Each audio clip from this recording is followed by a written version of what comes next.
Ladies and gentlemen, boys and girls, it is that time of the week. It's Saturday time for Saturday Smackdown. For those of you who are joining us on Twitch as usual, welcome. To those of you who may be watching on YouTube gaming or watching the VOD on YouTube, on my personal YouTube channel following this, welcome as well.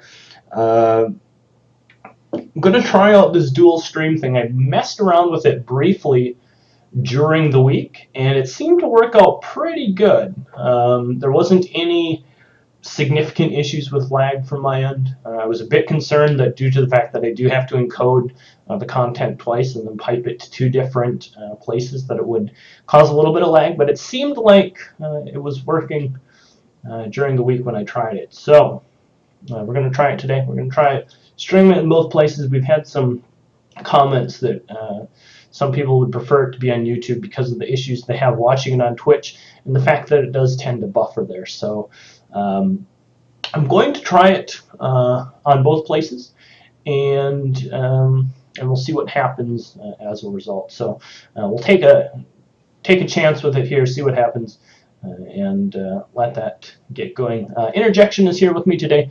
He's currently getting a cup of coffee. He took himself a little bit of a nap before Smackdown started, so he's just getting a cup of coffee, waking himself up a little bit, and he will be here in a moment to join me. As you can see, the two players we have in the game for today, H2O and Irish Faithful, a really good matchup, I think. I am very interested to watch this. I think a lot of people will be interested to watch this matchup as well. H2O needs no introduction. Very strong, high-level player. And Irish Faithful recently been wreaking havoc among the top of the ladders. The highest current 1v1 ELO player on the JP Community ELO site. So it should be a great series, should be a fun set of games to watch. Irish Faithful currently is making some decks. Let's take a look at his home cities, see if he's, yes, he has managed to make a few more decks. So it looks like he will be playing a few other civilizations. I told him that should he play, that we would appreciate not having only French mirrors. Of course, I know he likes to play a lot of French, but he's well aware of the fact that there are civ restrictions in play, and is perfectly willing to play other civilizations as well. So it should be a pretty fun matchup to watch, and I'm looking forward to it. Just a quick disclaimer about the Battle Royale matchup that was supposed to happen today. Obviously not happening. We had some issues getting the players to agree to play and stuff like that. So we're going to cancel it. We're going to put that on the back burner for the time being and go back to just good old-fashioned Smackdown rules. So sounds like Interjection is here. How's your cup of coffee, bud? It's good. What are we doing? Something about a back burner. Something about a back burner. So, you know, you heard, so the event that I was trying to host, right, with the like cash prize and stuff.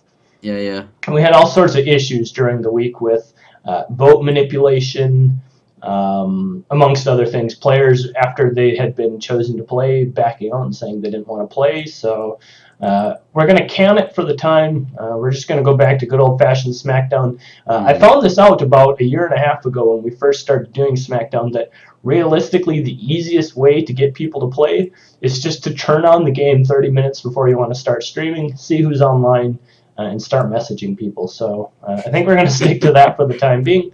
And, strategies, boys. Oh, do I have the wrong mic? My mic is weird. Sounds good to me. Is it?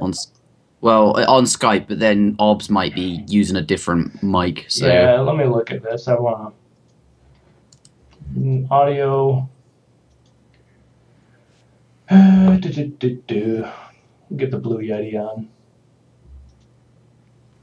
Settings. So, for those of you that don't know what's going on with regards to me, I woke up moments ago before before this was to happen. I thought after my what was it 8-hour stream I did today. I felt rather exhausted, so I made some dinner and I had that, and I was watching the Hearthstone Winter Tour in Europe or whatever it is. And then I thought, God, I feel tired, so I went and had a nap. I thought, I need to nap. I'm going to have a nap before Smackdown. So I set my alarm for an hour. And yeah, and now I'm here. And having a nap was not a good idea. I now feel even worse than I did before. But But Yeah.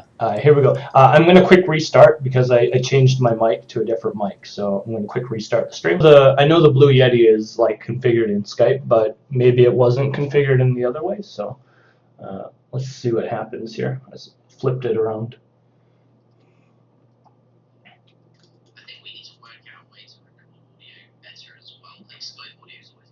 Yeah, I mean, I'm open to. Okay, it sounds better now.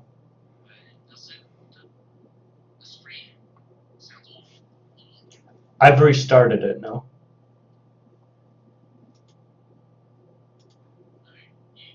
This is still not good.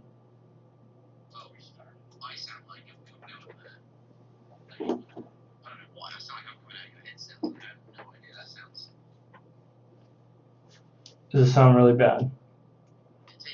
1 sec. Let me listen.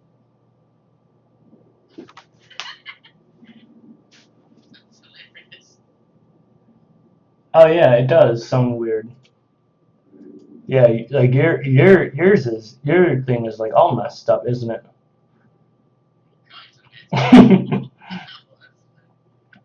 Let me see.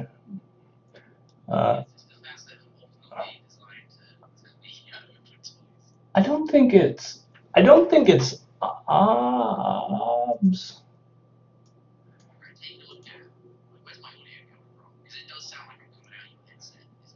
Yeah. Right. Let me. Oh, so you're saying maybe like you're just not coming through at all.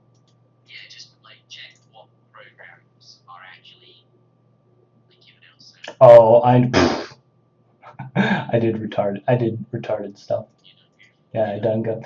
I put the desktop audio speaker device in OBS to my microphone, and I set the microphone to be the speakers. I had them swapped around, so I'm gonna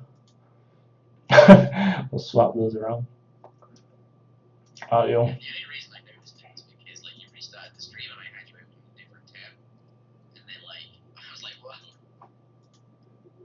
Okay, I'm gonna restart them again. Come on, let me do the YouTube one as well.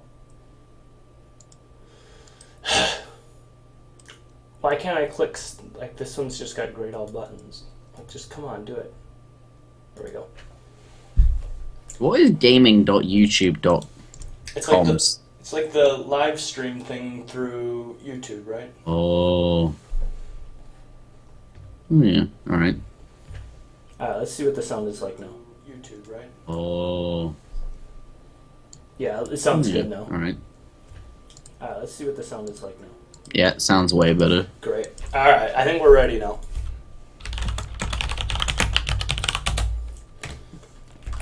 It's it's just weird because I've got like 2 different streaming programs open. I'm trying to get like the settings right in both of them at the same time.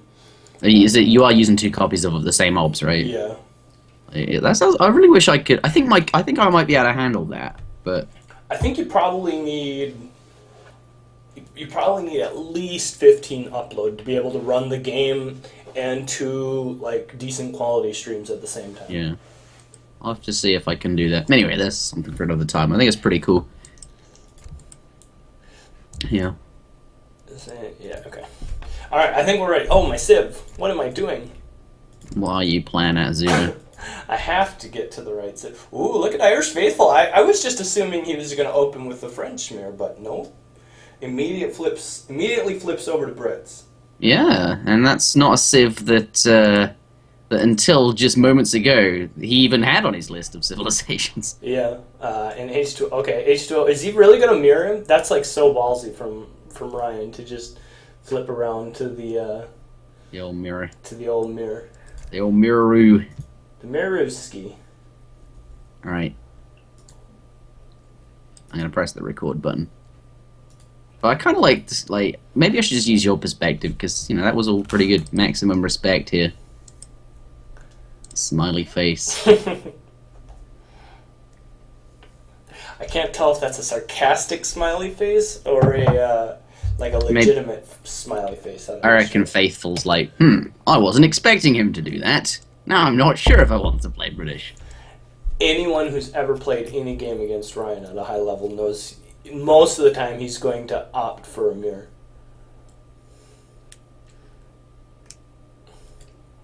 Can't do France vs Brit here. I mean, I respect you too much to not mirror. So, for those of you that don't know, Irish Faithful. Alright.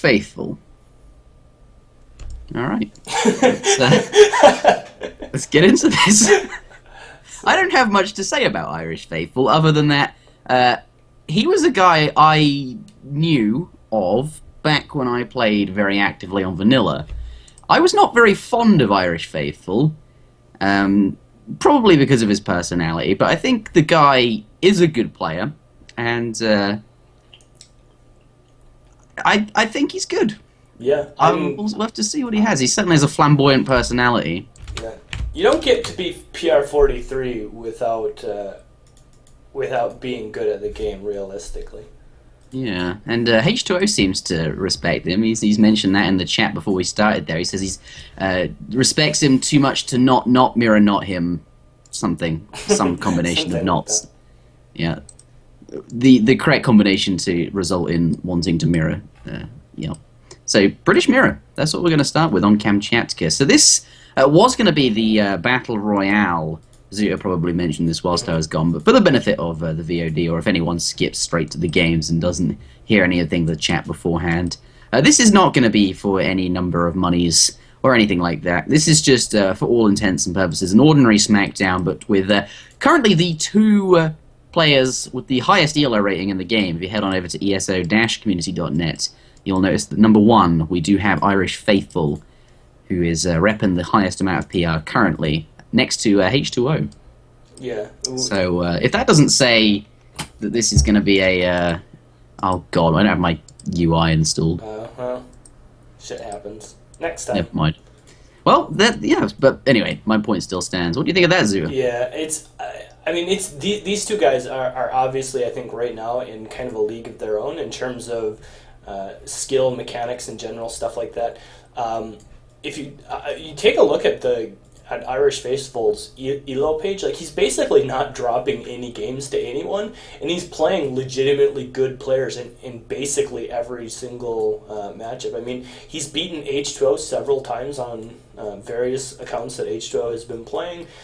He's been beating basically everyone PR 35 plus, like, quite convincingly. Like, I saw he played like a string of games against DD91 and beat his Japs like 6 times or something like that. Like, just impressive streaks of wins, which really shows to me that, like, he's like on point right now with his gameplay. So I don't know that we've actually ever watched him play on a Smackdown. I don't even know that I've watched too many replays of him play in the past, but I am definitely looking forward to this matchup because I think currently the two strongest active 1v1 players playing right now in a best of 7, and I'm looking forward to see what happens. Yeah, it looks like he's going to be picking up an 85 wood treasure. Is Irish Faithful? Wow, my screen keeps doing really odd things. Did they just receive shipments by any chance? Yeah, they did.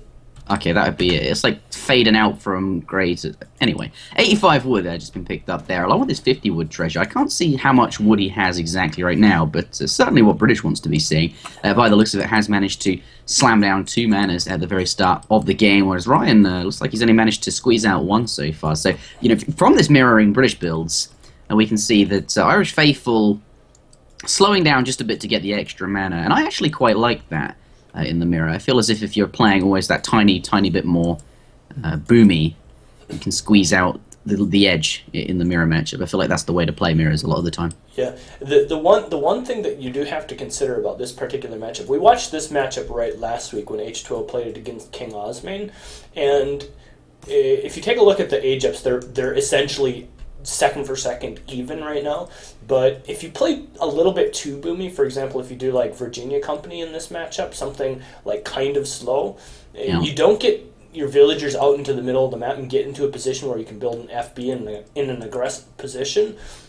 And we have to remember that in this particular mirror, these civilizations chew through hunts really, really quickly. And so having the map control, especially on kind of a choked off map like Kamchatka, having the ability to control multiple hunts is a very, very important facet of the game. And so it'll be interesting to see whether or not H2O sends villagers forward. It looks like he is. He's got some villagers coming forward over here.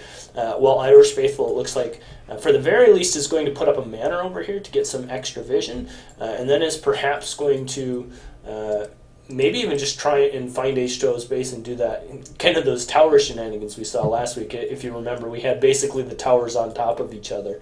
We did. I'm curious to see as to whether or not that will happen this game. I suspect with the Aegypts being pretty much in sync, we'll see two outposts almost on top of each other somewhere in the middle of this map. Yeah, it'll be interesting to see where they do go. Certainly H2O has elected to place his barracks mid-map, sort of in the sort of centerpiece, the choke point there. Whereas Red was still waiting for a barracks foundation to go down, or sort of any military building. I imagine that there will be one. Yeah. And probably back here closer to the outpost. Looks like he's putting his outpost a little bit further back. H2O still bringing his outpost forward. Looks like it's going to go right in the choke, right in front of the barracks. And still no barracks that I can see from Irish Faithful. Is he just going to end up having to build it? Oh, interesting. Look at this. He's got a sneaky stable coming up over here. He does, yeah. That's okay, so we're going to be seeing cavalry coming out of him. But this tower on the front there, he's not going to be able to keep that up for perhaps... it's not got a barracks behind it. It's not going to have musketeers behind it. H2O, and musketeers are the counter unit to cavalry. So it feels like H2O is going to be able to make stuff happen. He's going to be able to control the flow of the game better, I feel. Yeah. The one thing that we do have to consider is H2O hasn't scouted this stable, and he did see this outpost coming forward, and so... For all he knows, there is a barracks in the black of the map behind this outpost, and so he's got to be pretty careful with how he navigates here, or I suspect he will be pretty careful. Now, certainly knowing the fact that your opponent's starting cav will be beneficial, and once these cav get onto the other side of the map, he'll know that, and then he'll likely know that this tower is a little bit more exposed. But until that happens...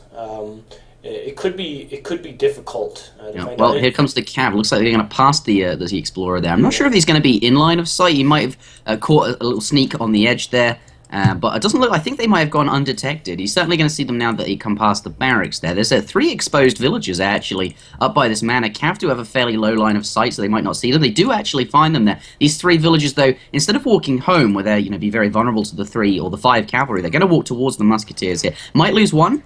No, is going to protect all of those villages here, and now H2O is very aware that there are cavalry on the prowl, and I think this is going to, these musketeers, certainly coming back into more defensive positions. Looks like these 5 here, are going to try and get into a position to head these off. Already see H2O moving these villages around, a little bit concerned they might be vulnerable there. Looks like he's going to catch these cavalry, and this is not the position. This is what I was worried about, right? Yeah. That Irish Faithful will be stuck with units that aren't particularly good against what H2O's training, and isn't going to be able to, control the game at all in any way as a result of that choice. And that's certainly something that he's going to have to be concerned with here. The one thing I do like that Irish Faithful is doing, look at the vision he's getting over all of the map with these manor houses, really spreading out well, really controlling his side of the map quite nicely. That's the one thing that the cavalry start does allow him to do, because of the fact that H2O's muskets are defending against these raids. They're always back home trying to ward off the cavalry. He does have the option to spread himself out a little bit thinner and attempt to control more of the map. Now, for the time being, that doesn't really matter too much to H2O because he's done a pretty good job of herding. He's got plenty of hunts back close to his base. And if he can corral some of these cav and get a nice, strong timing push, Irish Faithful has lost a lot of resources in these cavalry, which could be quite problematic for him moving forwards. Yeah, it looks like that. But, having said that, I'm mentioning that H2O is going to be able to control the game better. All this time, Faithful has been sort of running around, causing H2O to move his villages around. I'm not sure if he picked any villages up. He was, H2O being very, very careful, managing to, there was like this villager over there and preemptively moving that. H2O always very, very careful with his units. But H2O's been stuck in his base, as you mentioned. But, yeah, if he is able to push out with the timing, it doesn't look at the number of muskets Faithful has. It's Yeah, it's, doesn't look like very it's low. It's certainly non-threatening at this point. If we compare the raw musketeers, 33 for H2O versus 15 for Irish Faithful. And of course, there are the 2 extra Hussar out for Irish Faithful, but at this point, they don't really represent much, being on low HP. And this is the timing that I think H2O is really looking for. He's dealt with the Cav back home. He still has plenty of hunt right underneath his town center. He's going to get out continued large batches of muskets, and he's gotten through his economic boom portion of the game. 700 wood, 600 wood, 5-vil has all come out.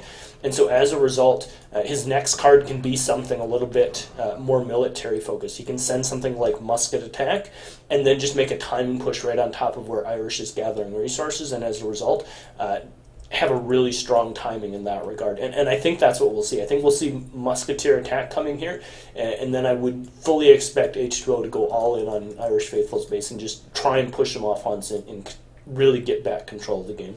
Yeah, there it is. Musketeer / Grenadier damage has arrived. So 15% damage upgrade to all of these muskets. He has more muskets than his opponent. All the cavalry that Irish Faithful did have been dispatched. They're no longer running around. They're no longer going to be causing any problems. So H2O can be very, very confident that the villagers back home are going to be safe. Looks like the Musketeers now going to income. 4 settlers does come out from Irish Faithful, and that is not what he needs to help defend against this. Yeah. And this...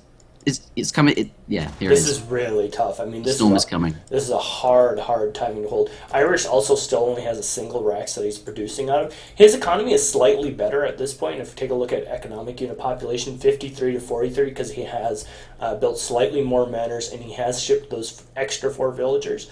But realistically, not that big of a deal due to the fact that H2O currently has a much larger military mass, and he's also got the upgrades currently enabled for him. So going to be a really strong timing for him here, and we'll see whether or not he makes use of it. Yeah. Interestingly enough, 5 cav have been trained. Oh, here we go. The fighting going to get... I think H2O, they're close enough to start doing damage there. And Irish Faithful, he can sort of kite back, and that's what he's going to do. But as he's walking back, he's going to take more damage from... than he's going to be able to deal, since, of course, there's way more muskets there, and the extra damage they represent due to the card is quite high. 5 cavalry in H2O's base going to force the villagers to go inside, and there's nothing here to really protect them anymore, considering all of the blue muskets are on the offensive down in his opponent's base. Yeah. I'm surprised that he managed to pull together 5 cavalry, though. That's quite a number of resources to not have trained into muskets here. Yeah. For the time being, though, it is working, as Blue is not on top of his base, but by the looks of this, he has identified a large group of villagers and is going to be able to sort of taking them out. A couple of muskets now back at home for Blue, and he's going to sort of clean these up and protect his own units. But also, where are the red units going? Is he looking to be aggressive? Like, the best defense is a good offense. Yeah, I think at this point, right, he knows he can't fight H2O's military units head on. If you take a look at the upgrades, I mean, he can click on the muskets himself and see the differential in the actual hit points here and the ranged attack, and knows that he's a card behind. Yeah. And so I think similarly, he does pick out a number of villager kills in the middle of the map there. So nicely done. Yeah. But yes, I think his best option here is just to try and force some sort of strange base trade type scenario where both sides end up losing massive amounts of villagers, and hopefully he comes out with just slightly more because he does have the cavalry advantage. More muskets over here raiding around. But H2O still looking to be in a very strong position, has tons of muskets left, 50 versus the 28 of Irish Faithful. And Irish Faithful is just kind of spread to the winds now. He's got villagers running all over, trying to evade these little bit of musket raids. And although he does have a sizable number of muskets here in his town center, near H2O's town center rather, I don't know that it's going to be enough to just brute force down the town center and just absolutely slam H2O's base to pieces. I think Red here's got an army that represents some damage, but yes, the defending blue units. Actually, the defending blue units look like there's almost about the same there. But if these red units start to try and siege down that town center, all these blue units are going to try and do these blue musks in his base. Just going to start shooting at the red musketeers as he's sieging, and he's never really going to be able to do any meaningful damage. That town center of blue is very, very safe, and the villagers that are either inside or nearby aren't really threatened as a result of that. And Red sees it here. He did just lose a number of villagers on that coin mine. If we take a look at the the villager population graph, we can see that he's still ahead by the looks of it, but certainly taking the military into account. Right? Yeah. It's the game is is far from winnable for him. Yeah, I mean, he's just really far behind in military, and like you said, I mean, there's truthfully probably about equal armies in H2O's base. H2O is just, with his army, in a much stronger position at this point in the game, right? He's not only got slightly stronger military units, but where they're standing on the map is in a significantly better place. He's got a decent number of units here combined with the town center fire that's going to be able to deal with whatever's at home. He's got an uncontested batch of like 25 muskets sieging Irish's town center. And then he's got a couple muskets over here on the left flank just controlling the rest of the hunts as well. So just positioning-wise, H2O's military unit's in a much better spot. And despite the fact that he's slightly behind in terms of raw economic potential, he's got a much stronger military, and one that Irish Faithful realistically is never going to be able to clear. Game number 1. I'm installing my UI now. Yeah, that's what I figured. Game number 1, though, going over to H2O. I might just use your recording for that. Because, Sure. like, what's the point in using mine? It's not got a UI, it's just, you know. Are you... Hold on. Alright, I'm coming back on. Okay, welcome back. Oh no, hold on, it's because it's the wrong version of AoE 3. Azam's UI always wants to launch the game when you finish Yeah. installing it. Yeah. I'm curious to see what the next matchup will be. I suspect it'll be a French mirror, just because Irish Faithful, quite well known for his French play, and I think a lot of people aware of the fact that French is probably his number 1 civ. He's beating basically everyone up and down the ladder with French quite consistently, and they're asking what map. Do you have a map you prefer? Let's do... Hold on. You're talking to me in my ear through your other stream. Oh, Arkansas? Arkansas. Let's do Arkansas. Arkansas? Arkansas. See, if you pronounce Arkansas like it's meant to be pronounced, like, where does the second S come from, right? Arkansas is what it should be. Or Arkansas. It's a French word, though. It doesn't work like that. The classic silent S. Different languages have different rules. Mr. Bramboy awareing me of the pronunciation of Arkansas. Well, today I was practicing how to say, "Ladies and gentlemen, welcome back to Saturday Smackdown" in German. So I wanted to, because I noticed one of my largest demographics on YouTube was Germany. So I felt like I would just come out of nowhere, and I thought that would be a nice That'd be Easter egg. cool. You should do it. I'm not Do you have it ready. down? Well, I spent 10 minutes trying to work it out, but I don't really have it down. I can try it, but this is by no means the final Sure. German that I will be presenting. You need to learn it in like 6 different languages. Yeah, I do. I'll present it in Dutch or something like the week after, and then Yeah. maybe we'll do like we'll just work our way through the list of languages, and I'll just learn how to say, "Ladies and gentlemen, welcome back to Saturday Smackdown" in a variety of languages. Yeah, that'd be super cool. You can learn it. My request is Spanish. No, wait. Spanish. Oh no, God. Portuguese. Portuguese. I have a feeling they'll be similar, but yeah, hold on. Let me find it. I'll find my way. Claro si helmentes. That's my attempt. Someone asking that you please don't butcher the German. Okay.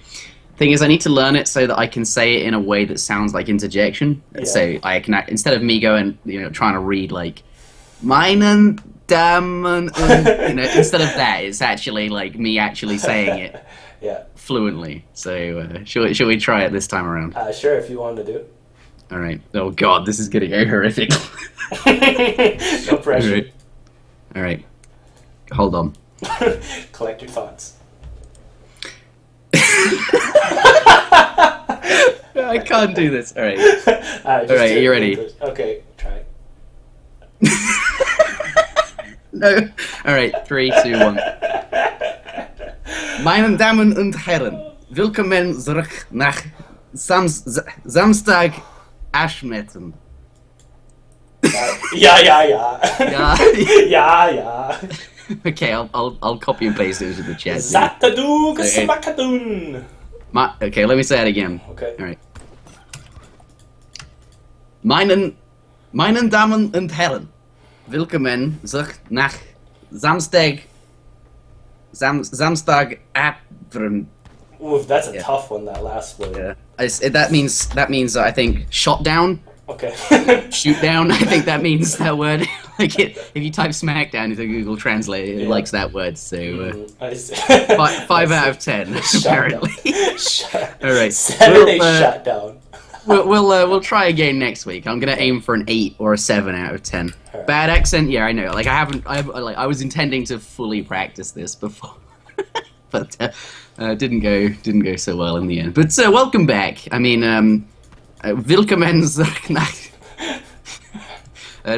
Saturday Smackdown, game number 2 in this best of 7 series. We do have 2 Portuguese players in this game. It's the H2O on the left-hand side of the map in the color blue. Here he is. Getting his not getting his hunting dogs upgrade. That'd be Irish Faithful, who has found a market for the resources for that. Did he find any treasures that would help him with that? By the looks of it, 90 coin. Yeah. That might be useful. And a 40 coin as well. So I mean, he can use that to buy the resources to get that extra 100 wood, right? Which is the important part. Sec. Yeah, I'm checking the chat here. I want to see what they thought of my. Of your attempt in. Yeah. I thought my Portuguese was pretty good. Guy says it's not his fault. German is unpronounceable. Amen to that.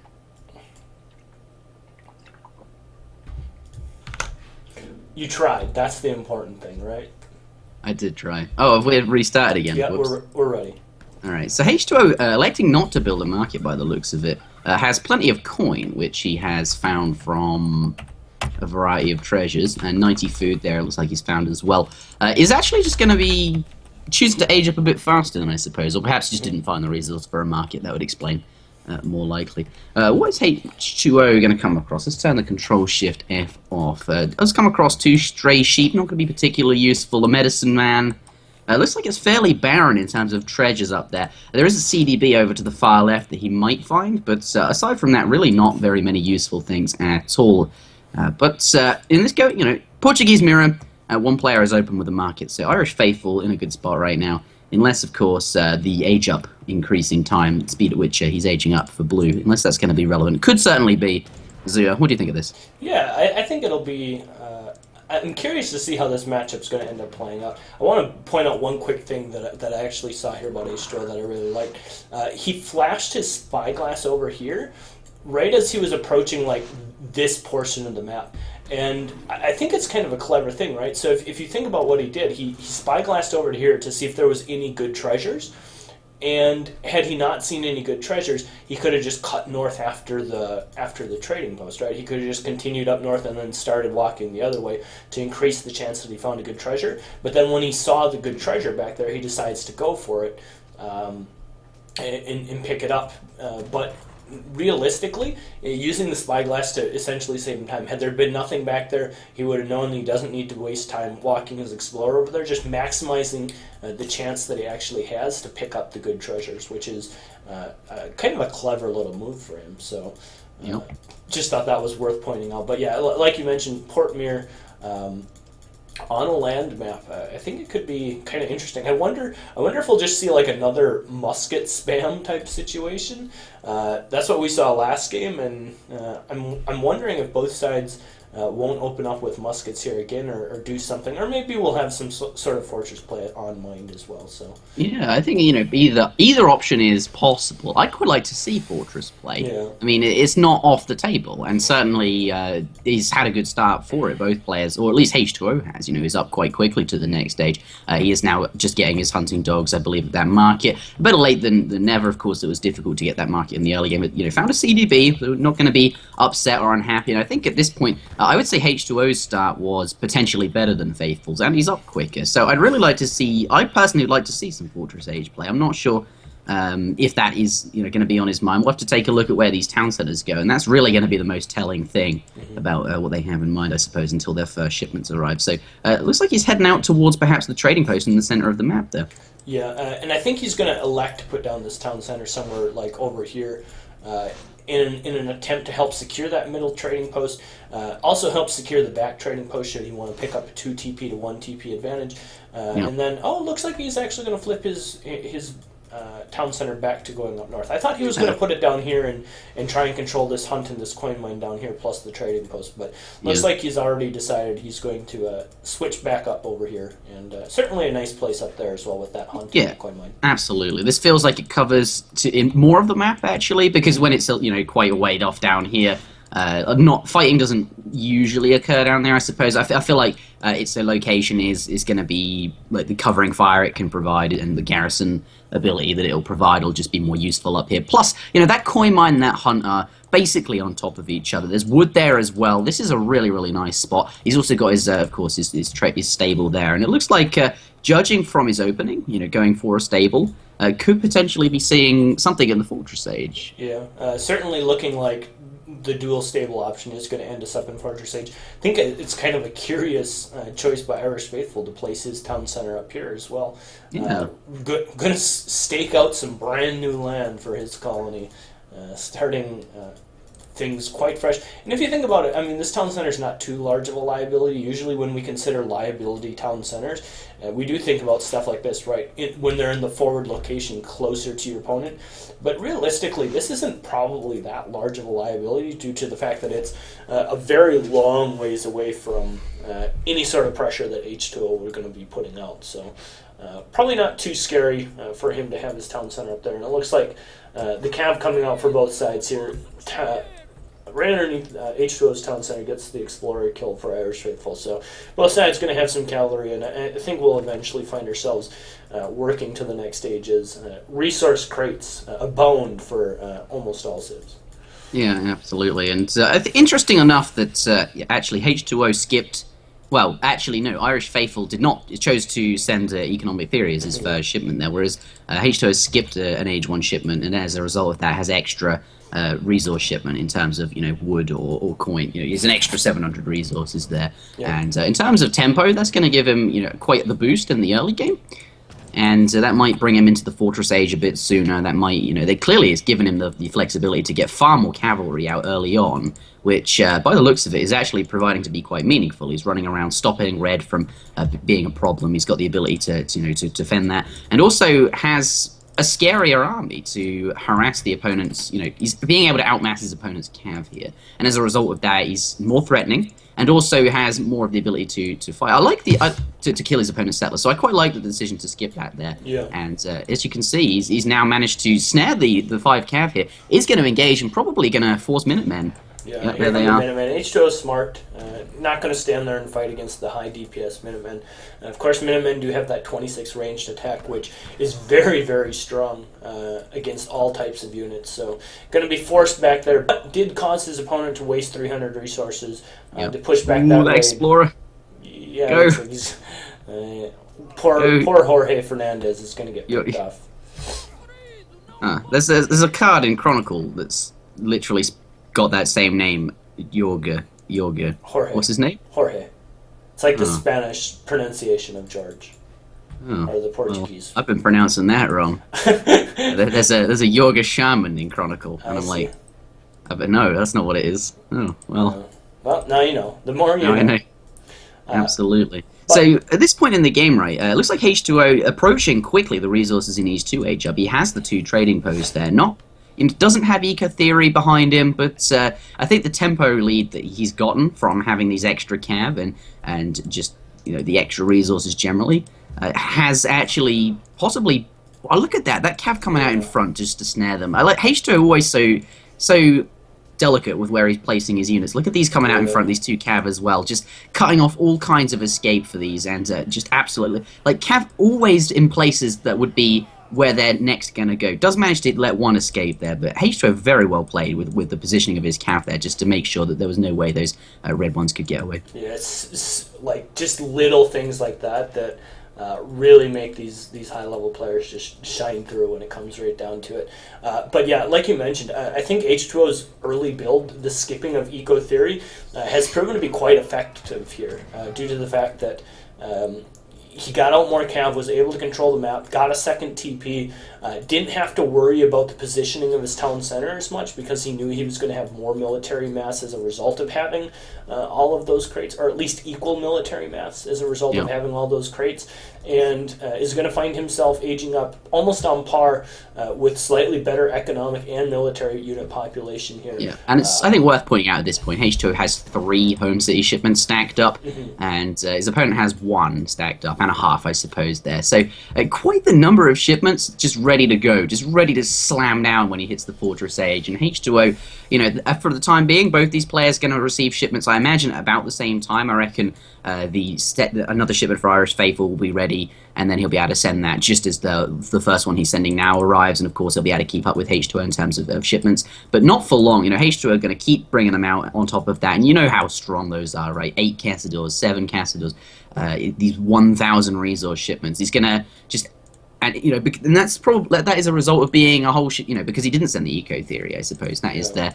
Gonna siege this town center of H2O though, but these units don't have particularly high siege. It looks like it's gonna be quite damaged, but should still go up. Should go up, and once it goes up, remember he's got Minutemen here as well, so he will have the ability once this thing goes up to call Minutemen, probably deal with the Dragoons, and shouldn't have any issues making sure this town center stays up moving forward here as well. Yeah, and that's now up there. I imagine we'll see them any moment now. 1,000 Wood, though, does come out as H2O's first home city shipment, with which he, by the looks of it, is going to slam down a barracks there. Currently on, I think, yeah, okay, so he's going to use that 1,000 Wood to most likely fund his housing, so his villagers don't, of course, have to gather wood, which is very slow. Can get those houses down out of now. He's going to, you know, quite. Oh, okay, so we see the Minutemen pop there, and he's now going to be fighting these units. Yeah, this is pretty greedy by H2O, sending the 1,000 wood. He does risk potentially losing this town center. 8 Cassadors coming for him now, but it's still a pretty ballsy play to send 1,000 wood when your opponent sends 5 Dragoon, 8 Cassador, and immediately starts pressuring your third town center. We do have to realize that the resources in the middle of the map, and on especially the south side of the map, are starting to run a little bit thin, and Irish Faithful has got kind of full map control running up here. He's going to have all of these hunts and coin mines available to him, and that's something H2O has to be slightly concerned about, especially now that he's going to be 3 town centers to 2 in some sort of disadvantage here as well.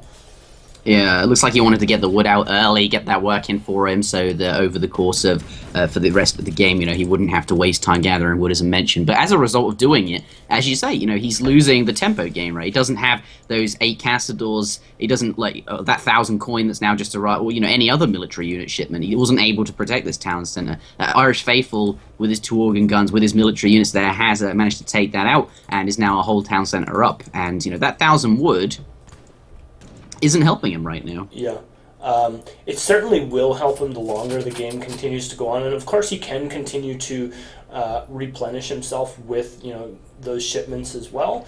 The longer the game goes, we do have to remember, like, he'll still have 5 goon available to him. He'll still have the 2 organ guns available to him, but he does need to be slightly careful and make sure that he weathers the storm, because should he, you know, lose a stable here or more infrastructure, maybe lose another town center, and find himself falling even further behind 1 town center versus 3 town centers and starting to lose control of your resources is not something you want to happen. Yeah, no, that's absolutely right. That's scary, I suppose. 1,000 gold did arrive for H2O, though, and that signals to me that his next home city shipment is quite likely to be Mamelukes. I'm not sure if he... yeah, there they are. Here it goes. And I think that's going to be it. He's going to slam them in there. Going to be able to use these to take out those 2 organ guns. The Dragoons, you know, they are quite punishing because, of course, the Mamelukes are cavalry here. But, you know, H2O has quite clearly the stronger military unit population here. The 2 organ guns are complete toast, and once they go down, that graph is going to look horrible for the red player there. These Dragoons getting pushed back, the red ones getting pushed back there. Cassadors, not many of them, but certainly enough to cause some real problems. problems, and yeah, Irish Faithful is going to press GG there. You can see the blue army is quite sizable, the red one is quickly going down, and then suddenly it's there's two TCs that are very, very far out and exposed on this sort of upper half of the map, where red, has lost control of his army because he, well, I guess, is that the right word? Well, anyway, he's going to lose this location. Yeah, it's a little bit curious to me. Irish Faithful's second town center placement was kind of strange, right? He put it up here on the top side of the map where it didn't really secure any hunts. It kind of secured this coin mine, but the coin mine was still out front as well, so it wasn't like super secured. I wonder if it wouldn't have been better back here on the right side where there's this hunt in this coin mine, or else somewhere out further in the middle of the map. If we looked at this other spot that we were talking about early in the game, right, with the coin mine and the hunt down here to the south in the central portion of the map, perhaps could have put down a town center there and controlled some sort of TP advantage as well. I'm looking at his map, but it sort of makes more sense. Because in the middle of the map, there really isn't there's no hunt and coin mine location in the same way that there was for H2O. That was a very clear, very nice place to put that town center. Certainly could have, directly above his base, you mentioned that would have been a nice spot, but that doesn't feel like it's really protecting. I guess it is protecting that sort of small area, but it's not nearly as good as H2O's. Maybe you want it more central as that, but this still does feel very, very out of the way. And yeah. And I mean, initially I was kind of bought into it due to the fact that it does kind of force H2O to make a decision as to which spot he's going to pressure. But realistically, I don't know that it really did that much good because it wasn't really securing that much resources versus H2O's town centers, which were securing quite a few resources with them. And buying him a lot of time when it came down to the H3 actual fighting and preparing your army portion of the game. H2O's town centers just looked to be a much, much more solid position. Yeah. And I don't know.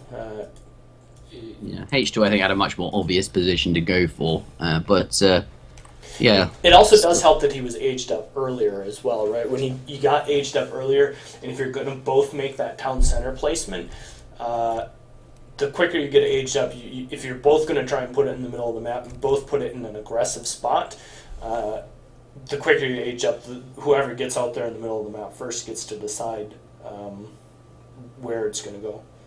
Yeah, that's true. Maybe Faithful being a bit more conservative with his placement was funny. I joined the game, and the first thing I see is Irish Faithful says, "WTF, you want my Skype? You hitting on me?" Maybe a little bit of a bromance going on between these two players that we don't know about.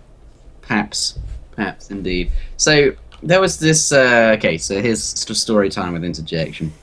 Once upon a time, when I was in high school, there was this girl named Georgia who I was good friends with, and she played this game called. Oh god, what's it called? It's a web game. It's a web game where you command you have a base, and every 40 hours you can upgrade a building or train some units or something, okay. And then you come back in 20 hours and it's done, and then you click on something else, and what's that game called? Tribal Wars. Oh, Tribal Wars, yeah. Tribal Wars. Yep. Yeah. And she joined a clan, and one of the people she got really sort of close to in the clan was a guy called, I think it was called Fighting Irish. Okay. Or it was Irish Faithful. One of these two names. I'm to this day I'm not sure what she said, and I just remember Irish Faithful's name. This is why this name sticks to me, because she was telling me about it, and I was like, oh, there's a guy in Age of Empires 3 called Fighting Irish, or at least that's what I thought his name was. But it wasn't. It was actually Irish Faithful. So to this day, maybe this. I don't know. That I wanted to share that story. You just thought it was maybe they're the same person or something.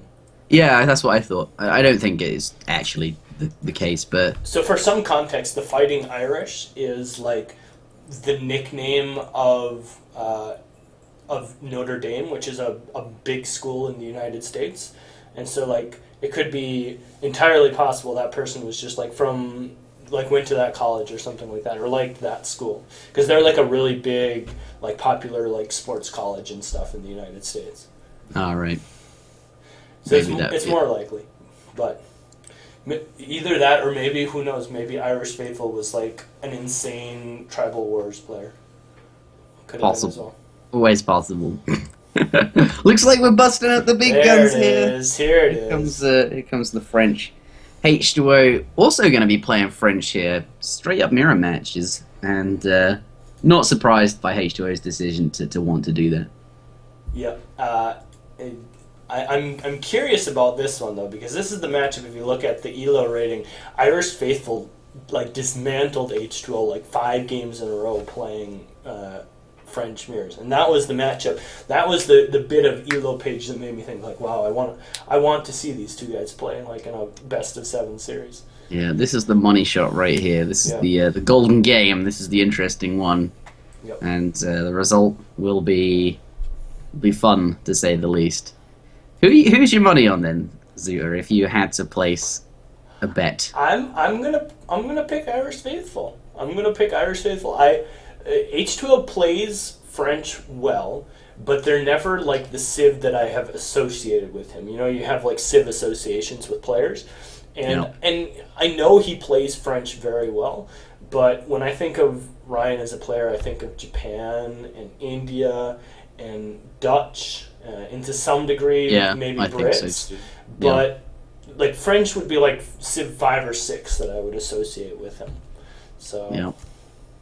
All right, well, there's that. So, yeah, I mean, clearly Irish Faithful, if you take a look at the ladder and if you take a look at the games he's actually played and, you know, his current ELO rating, definitely his best Civ, as we're pointing out. H2O, though, is going to match it, and we'll see. Maybe H2O has become accustomed to Faithful's style in the games that he has played with him on ladder, and maybe he's sussed him out, so to speak. Maybe we'll see another decisive victory out of H2O. Who knows? This is the interesting one, though. This is the interesting match, and it's about to get underway on the Great Plains, or the High Plains, I should say, saving recorded games. Let's start with Irish Faithful in the north of the map, in the colour red.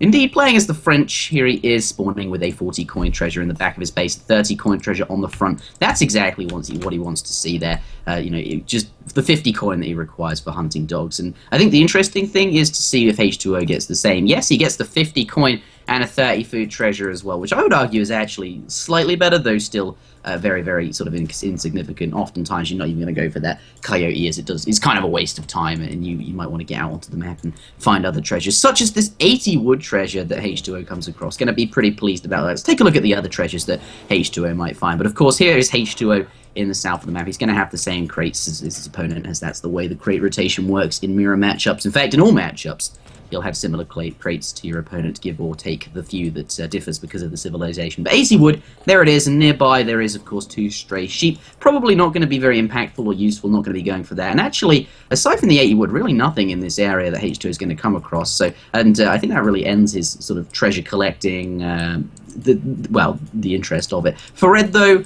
he is, of course, using that coin to, or I assume he would have been. He's not actually built a market at all, and is not going to be making use of that market. Nor is H2O, actually. This is interesting, Zoo. No markets. Yeah, so I think, so if we scroll up in the chat, you see the first thing that Ryan said was, we got your crates too.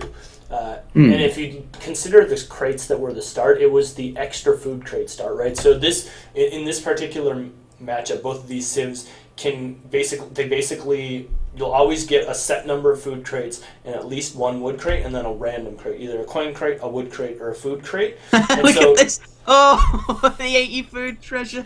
The CDB going to be picking that up. Oh, he doesn't get it.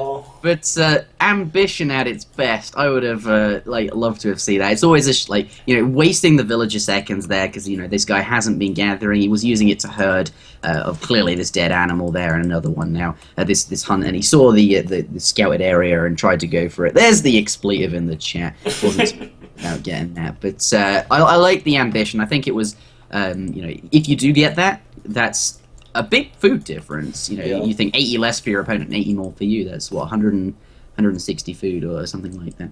But no markets because of the crates. You said they start with extra food. Is that right? Right, and that's what I wanted to go back to, because I think what Irish Faithful likes to do, and I've only looked at some of the ELO games, right, and so I'm just inferring build orders based off of what I've seen there, but I think he likes to do like the very aggressive 13 CDB age up with like the aggressive 8 Hussar build, that we see quite often, right? Where basically you build a stable, age on 13 CTB, no market, nothing like that, and then you send 3 Hussar and train 3 Hussar, or build 5 Hussar, and you get 8 Hussar out really, really quick. And that build is really strong against a whole bunch of builds because, one, you're aging up 1 villager pop earlier, so you're going to get up like 20 seconds or so earlier. And 2, not a lot beats 8 Hussar straight out the gates at the start of the game. Like, in fact, almost nothing beats 8 Hussar straight out the gates early in the game. And so I think that's what we're going to see out of Irish Faithful. We can see he's at 13 pops, so he's aging up early, and he's switched a bunch of villagers over to wood. And we'll see what he ends up doing. It looks like he's going to drop down that trading post initially, but I'm curious to see what the follow-up will be behind this, whether or not he is going to start swapping things over to get his eco in line to be able to deal that kind of super aggressive build, or maybe he'll do something completely different and surprise us all. Yeah, well, market's coming down from both players either way. H2O just about to finish his Hunting Dogs upgrade, and by the looks of it, Irish Faithful intending to do exactly the same. Their place of mine is now coming down for H2O as well. I'm also interested to see whether it's going to be this cavalry start. 400 wood on the floor now, of course, for both players, and we're going to see, well, yeah, certainly now for both players just hit up. We're going to see their choice of military buildings. If it's the stable, certainly, yeah, there it is for Irish Faithful. So stable come on the cards. Sorry, I mean stable down. So certainly the 8 Hussar build on the cards. Will he commit to that, though? Yeah. Like, it feels as if H2O is doing the same thing. Or no, he's slowing down to get steel traps by the looks of it. He's going to go for the stable nonetheless, though. Yeah, and I think this is an adaptation by H2O, right? Like, I think he's played enough French mirrors here, and he's probably played against this build enough to infer that this is what Irish Faithful likes to do and what perhaps he will do, as Irish Faithful throws us all for a loop and immediately sends 4 CDB and makes our assumption that he's doing something super aggressive completely invalid. Well, the fact that he built a stable never committed him to sending or doing 8 Hussars, but certainly it made it possible, and I suppose more likely. Actually, what we see here is something more economic from him, right? 4 villagers coming out, going to establish his early game economy, which is that more traditional style of French that I suppose Samwise sort of pioneered and made popular a long time ago, that is now considered standard. Second trading post does come out of the red player there, and I imagine from his next shipment we're quite likely to see, I suppose, actually 700 coin, or perhaps wood, depending on which order he'd like to send them in. But either way, certainly those 2 cards will be quite likely to come out of Irish Faithful. And here, actually, nothing aggressive or colonial, and I think indeed actually going to be some Fortress Age play. H2O, though, starting with 700 wood, and has got a barracks here and is stable. Looks like he's playing in a style that is very easy to adapt to what his opponent will do. He's not committing to any particular build by the looks of it, and is trying to remain flexible so that he can respond to his opponent in any way. Has the infrastructure and capability to build really any unit, and his next shipment can really be anything, and from this point he can turn his build into whatever he wants. Yeah, actually the interesting thing about what H2O is doing here is this is a style that was actually really, really popular in like 2006 by big French players back in the day, like people like Orc and Luigi,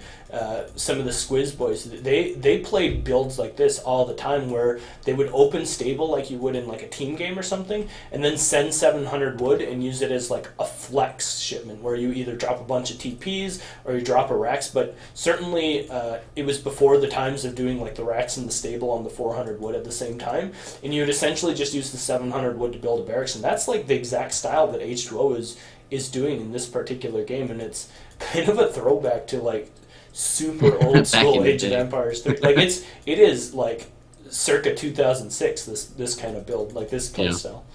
What is this to achieve then? Do you think this is to compensate for the fact that Irish Faithful, could be playing that aggressive 8 cav that you mentioned? He could be doing the semi-FF that is actually what he's doing. He could really be doing any number of things that French is capable of doing, and as a result, H2O wants to remain flexible and is playing a build like this, though. But, yes, all these things I'm saying are true, but equally, what's wrong with the so-called Samwise build that is perhaps equally as flexible? Yeah, so, I mean, the thing about the Samwise build is it's actually not quite as flexible, right? Because you send the 700 wood, but you immediately commit to the Rex and the stable.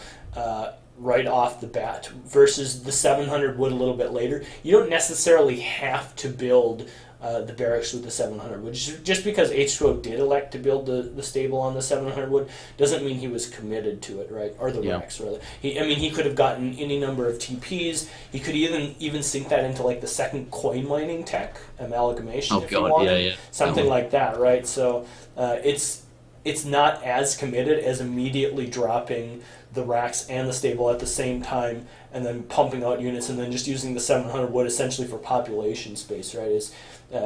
They accomplish similar things, but the Samwise build gets out more units of both types slightly earlier, but loses some of the flexibility of like, do I want a barracks, do I not want a barracks, something like that.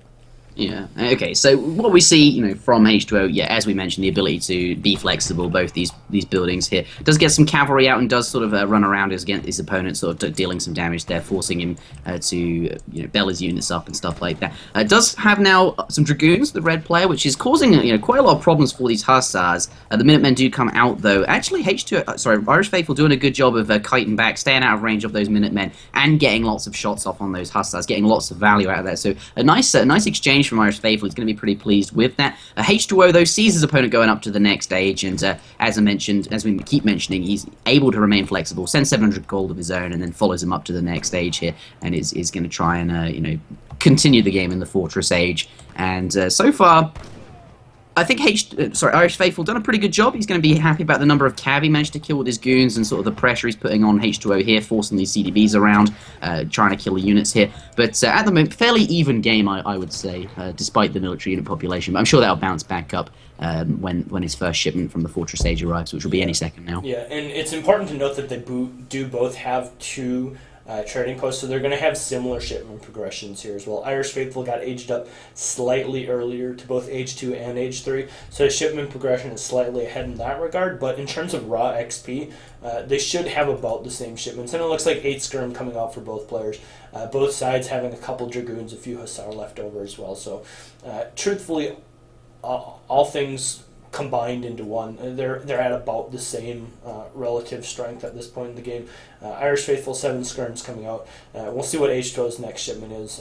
Perhaps going to give him a little bit more of the comfort that he probably needs to step out here a little bit further forward. I suspect he'll go back if he sees that 7 skirms. And he has quite the number of skirmishes here with really no anti-cavalry. He does, we see dragoons and absolutely on time, right? He's not going to want to stand out in the middle of the map with these skirmishes for too long because they really have nothing there to protect them. Of course, his opponent is playing French, he knows that, and he's in the Fortress Age. The likely combination of units here is going to be something like skirmishes and dragoons, which is very safe, very strong, and if his opponent does send cannons, it's not like cannons can chase your skirms down and punish them. You can always run away from those. It's, I guess, cuirassiers, those, the cavalry units that he's a bit afraid of. But not going to commit to standing in the middle of the map, and also he doesn't really have the units to be doing that. H2O is a little bit behind in terms of economic unit population, 2 villages, not very much, and he's also a whole shipment behind, since of course Irish Faithful has been up in the Fortress Age long enough to be a shipment ahead in terms of progression, meaning that he's always going to have a slight advantage, I suppose, as to when that arrives. He's going to be ahead, until H2O's arrives, and as a result of that, he does sort of have the initiative in this game. At this point, very, very even, and now, H2O's composition's been evened up, he's got his dragoons out, he's going to be a bit safer here, but H2O's running out of food, Zuta, and soon he's going to have to push out into the middle of the map, and at that point, it's, I suppose, going to be Irish Faithful favoured, where he's going to have, the ability to stand on the hunt and cause problems for him. Yeah, and just getting aged up slightly earlier, Irish Faithful can do stuff like stand over here, right? Which is, if H2O were to do his equivalent spot, is like right over here. If he were to do that, all of a sudden he would feel very exposed, and that's just because of where Irish's army is standing in regards relative to where the resources actually lie on this map. Soon, though, I suspect H2O, especially now that the 7 skirm has come out, is going to be able to kind of push back into the middle of the map. We'll kind of draw a battle line here right in the middle, and then at that point, I think H2O will feel slightly more comfortable sneaking out to one of these 2 locations to continue to be able to gather hunt, but certainly is something he has to be aware of as this game progresses, is how is he going to secure his hunt. And I mean, in mid-game, in the 12 to 13 minute mark where, your third, fourth hunt starts to become an issue, that's usually one of the biggest things we end up looking for, especially in these European slope mirrors. All right, looks like we do have some progression in terms of movement here. H2O, okay, perhaps not. His units were moving up towards this trading post. His Dragoons certainly were. Heading back towards the middle of the map now, as we can see CDBs coming out. Looks like they want to herd those units back towards his base. H2O, with his colonial age cavalry, the Hussars, he did manage to even up the economic unit population a little bit. He's now actually ahead. He managed, by the looks of it, killed about 3 villagers. No. Didn't see it. Okay. I thought it was like I was like lagging or dropping again after the issues I had last week. Oh god. But no, it looked like it was just like a quick little freeze. But yeah, it's just more skirmishing here, back and forth in the middle. Oh, and here comes the 2 Falconets for Irish Faithful, and that's going to be a big decision point now. Yeah, this is a key point in the game, right? Like, he's chosen to send these cannons. You often mention that it makes him very immobile, and that's true. But these represent a huge sort of defensive ability. He's going to push these hunts very, very easily. And now H2 is going to have to find a way to deal with that. And I think the way to deal with them will probably be sending cannons of his own. But yeah, this is a big point in the game. Like, he sent his cannon shipment, and it's like, what do I do about that? Yep. Especially when he's behind the shipment progression, right? And he needs hunt. He's really starting to run out of hunt. He has to be able to get out here in the middle of the map. He's got villagers already spread out here quite a bit.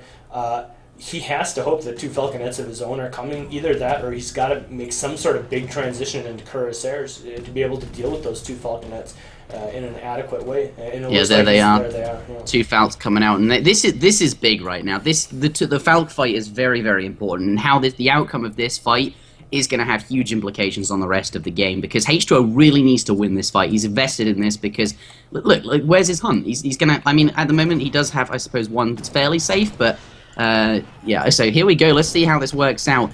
Is there any way that H2O can abuse the fact the that... CDBs? They're sneaking in. Oh, okay, going to bring them in, yeah, and that's going to cause some concern for the red player. Any stray shots that are just being attacked move off. They're going to target those CDB. They're going to sponge that up. It looks like the 2 Falconets are just going to be chased by the Dragoons there in hand combat.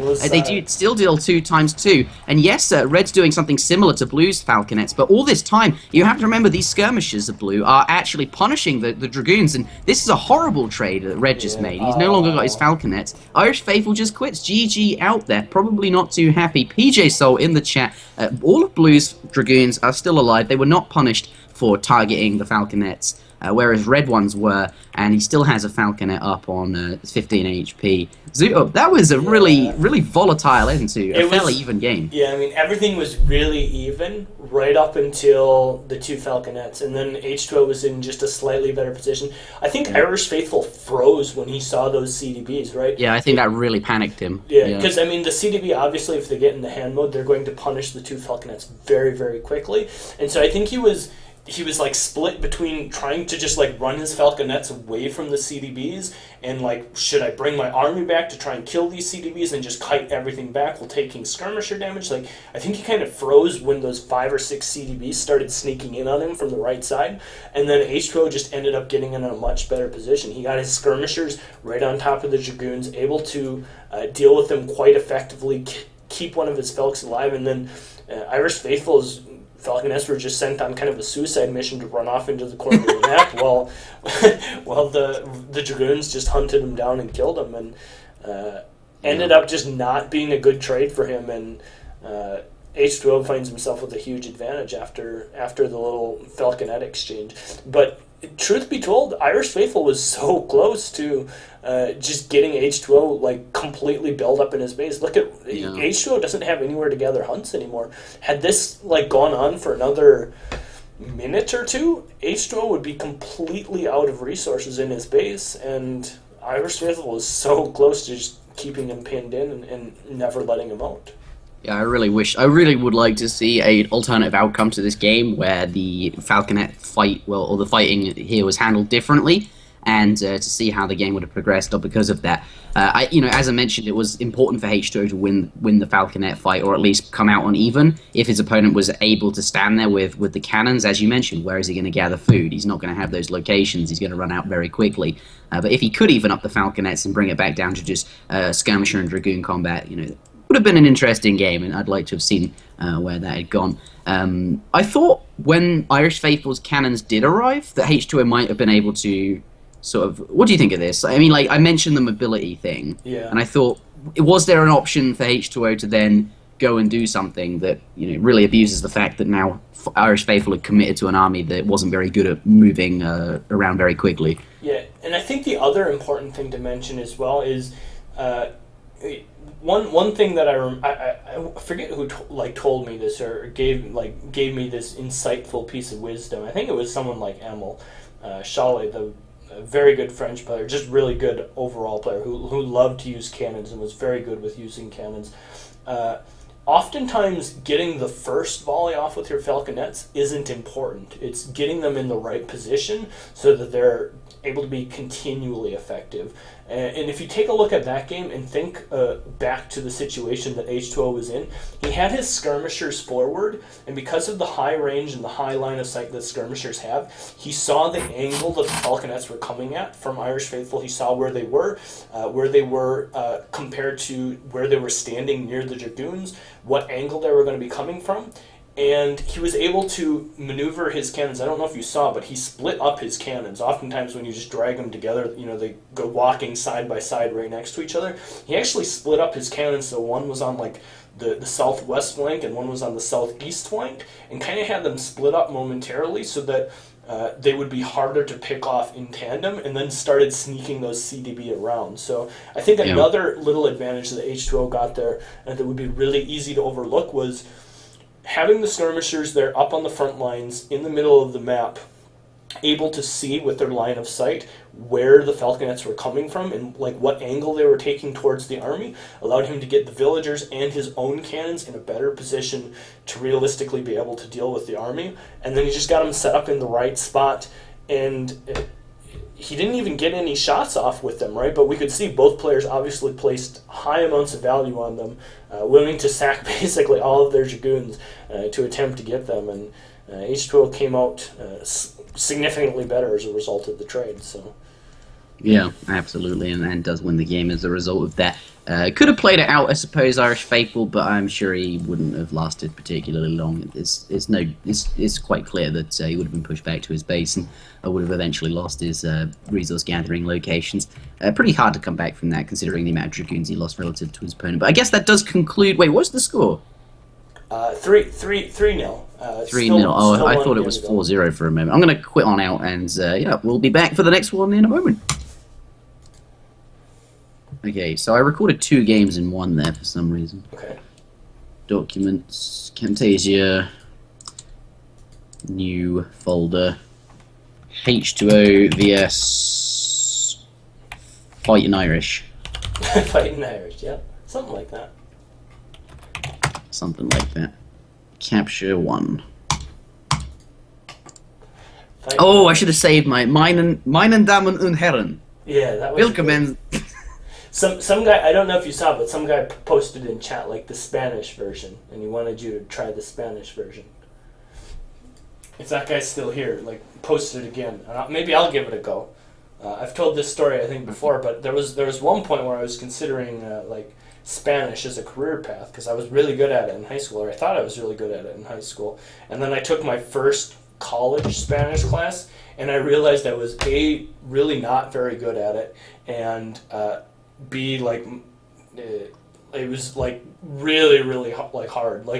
Trying to study another language at a professional level was not something I was equipped to deal with. So I know exactly.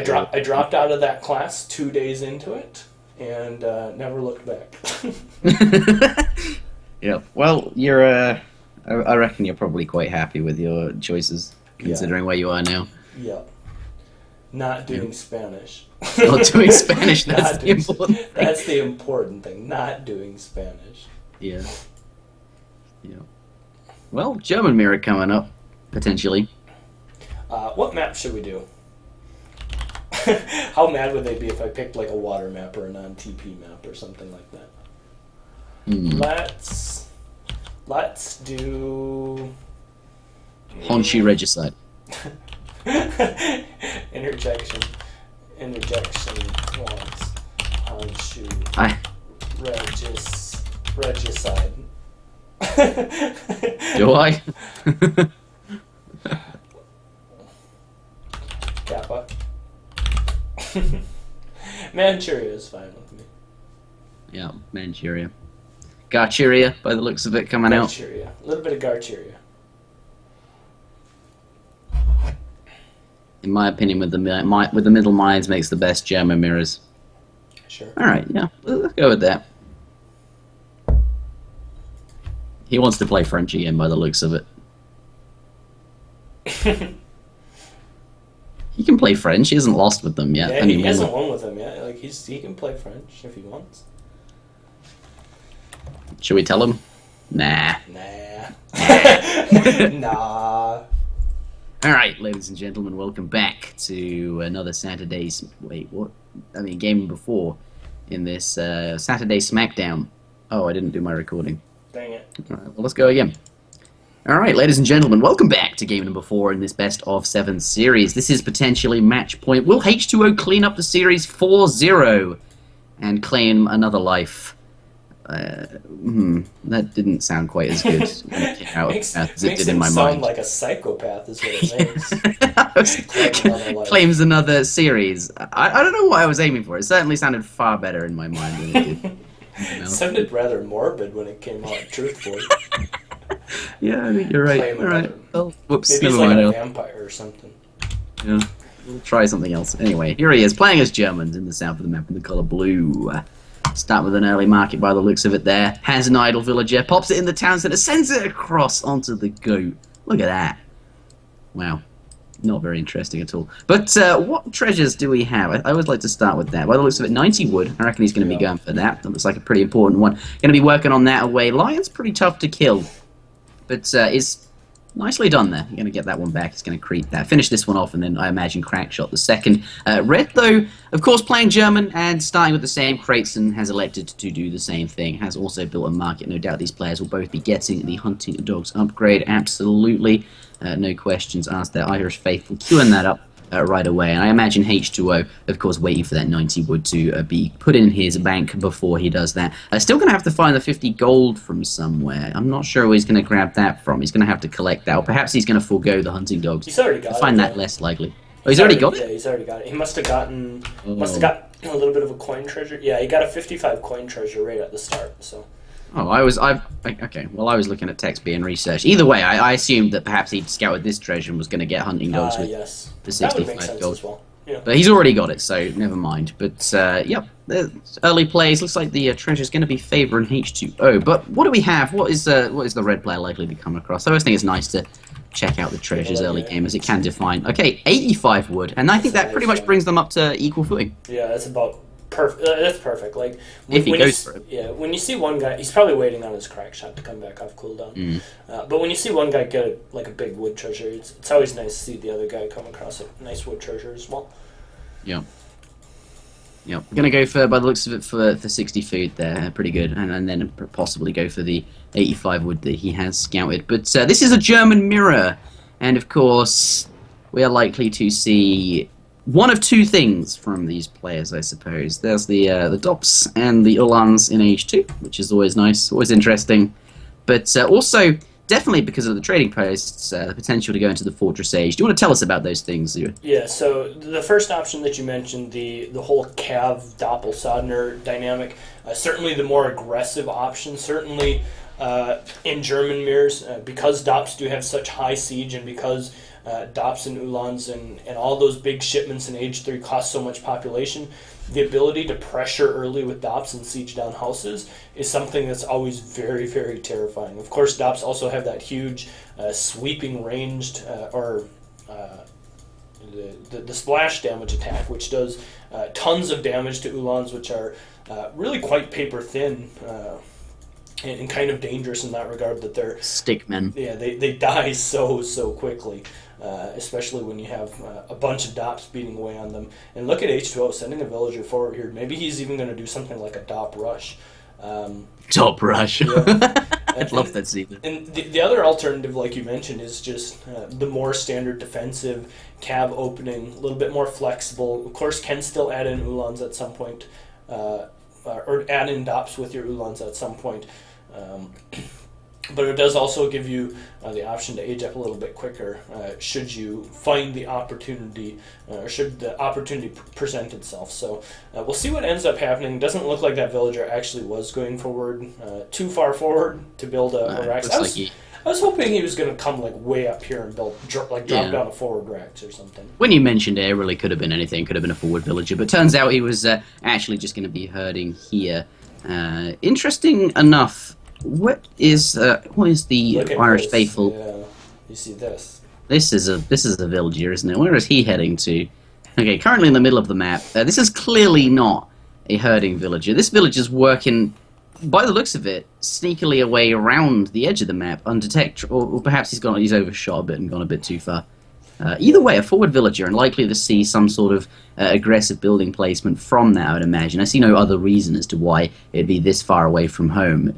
Barracks are going to be placed in the middle of the map. Fairly awkward position, considering it's like not near his town. It's not going to be very good for defending. It's not really near H2A's town. It's not going to be that good for aggression. It is quite awkwardly placed out in the very, very far region of the map, but still is certainly going to be unscouted, or less likely to be scouted, and I suppose that is the benefit of placing that there, potentially. It certainly picks up the 150 coin from under his nose. Nicely done. Quite annoying. And I think Irish was really hoping to get that so that he could get out like big batches of doppels.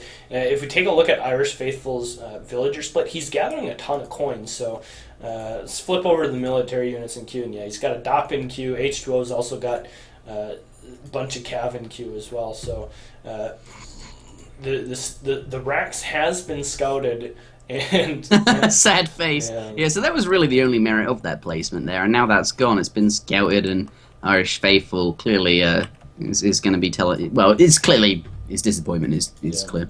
And immediately H2O responds with a Rax of his own. He knows that he's not going to be able to get away with only opening cav and doing tricky stuff like that. He's going to be forced to drop down a Rax, play somewhat defensively.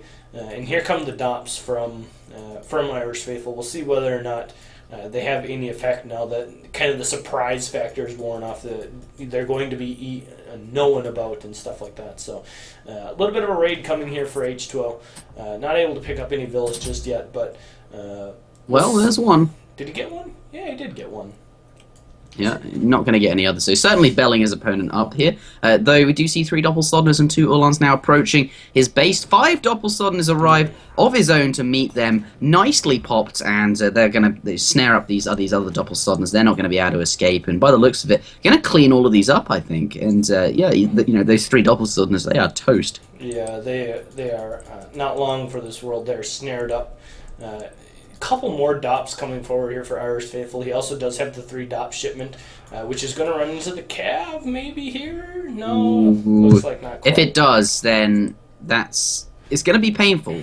Oh, look at this sneaky Ulan coming around to try and snare everything. H2O does get away with most of his stuff though. Yeah, paying attention there, you can see he saw the unit that would have snared the entire group and detached it from the group so that the snare effect was no longer affecting these, and was able to escape. They're not going to be punished by 3 random Doppelsodners that would be very, very strong against these, as you mentioned, paper-thin units here. So H2O, I think, in a good spot there. He's managed to kill off a couple of villagers. Well, clearly is quite far ahead in terms of units. Economic unit population, but because of that, largely. For goodness sake, speak interjection. The 3 shipment of the settler wagons is largely responsible for that, but still managed to cause some raiding pressure, make his opponent run around a bit. He's found his opponent's is really, really awkwardly placed barracks, and he's managed to get a little bit ahead in the military unit population sort of game by killing off those Doppelsodners that we saw early game. So H2O in a good spot, and that is reflected in the score by the looks of it. Yeah, and now all of a sudden, this very scary push out across the map. We've got 10 dops on each side. H2O has the accompanying 9 Ulans as well. Plus, he's got a slightly better angle, I think, just in general. Because, the dops coming from Irish Faithful are still coming from this very awkward point in the map as well, right? So he does have to be a little bit careful. Maybe a collision course here? Oh, no. That would put him back in the game. But H2O... Yeah, and again, he feels that he's quite likely to get snared there, so sends one back to actually snare the three cav of red, so they can't run ahead and catch the big group of cav.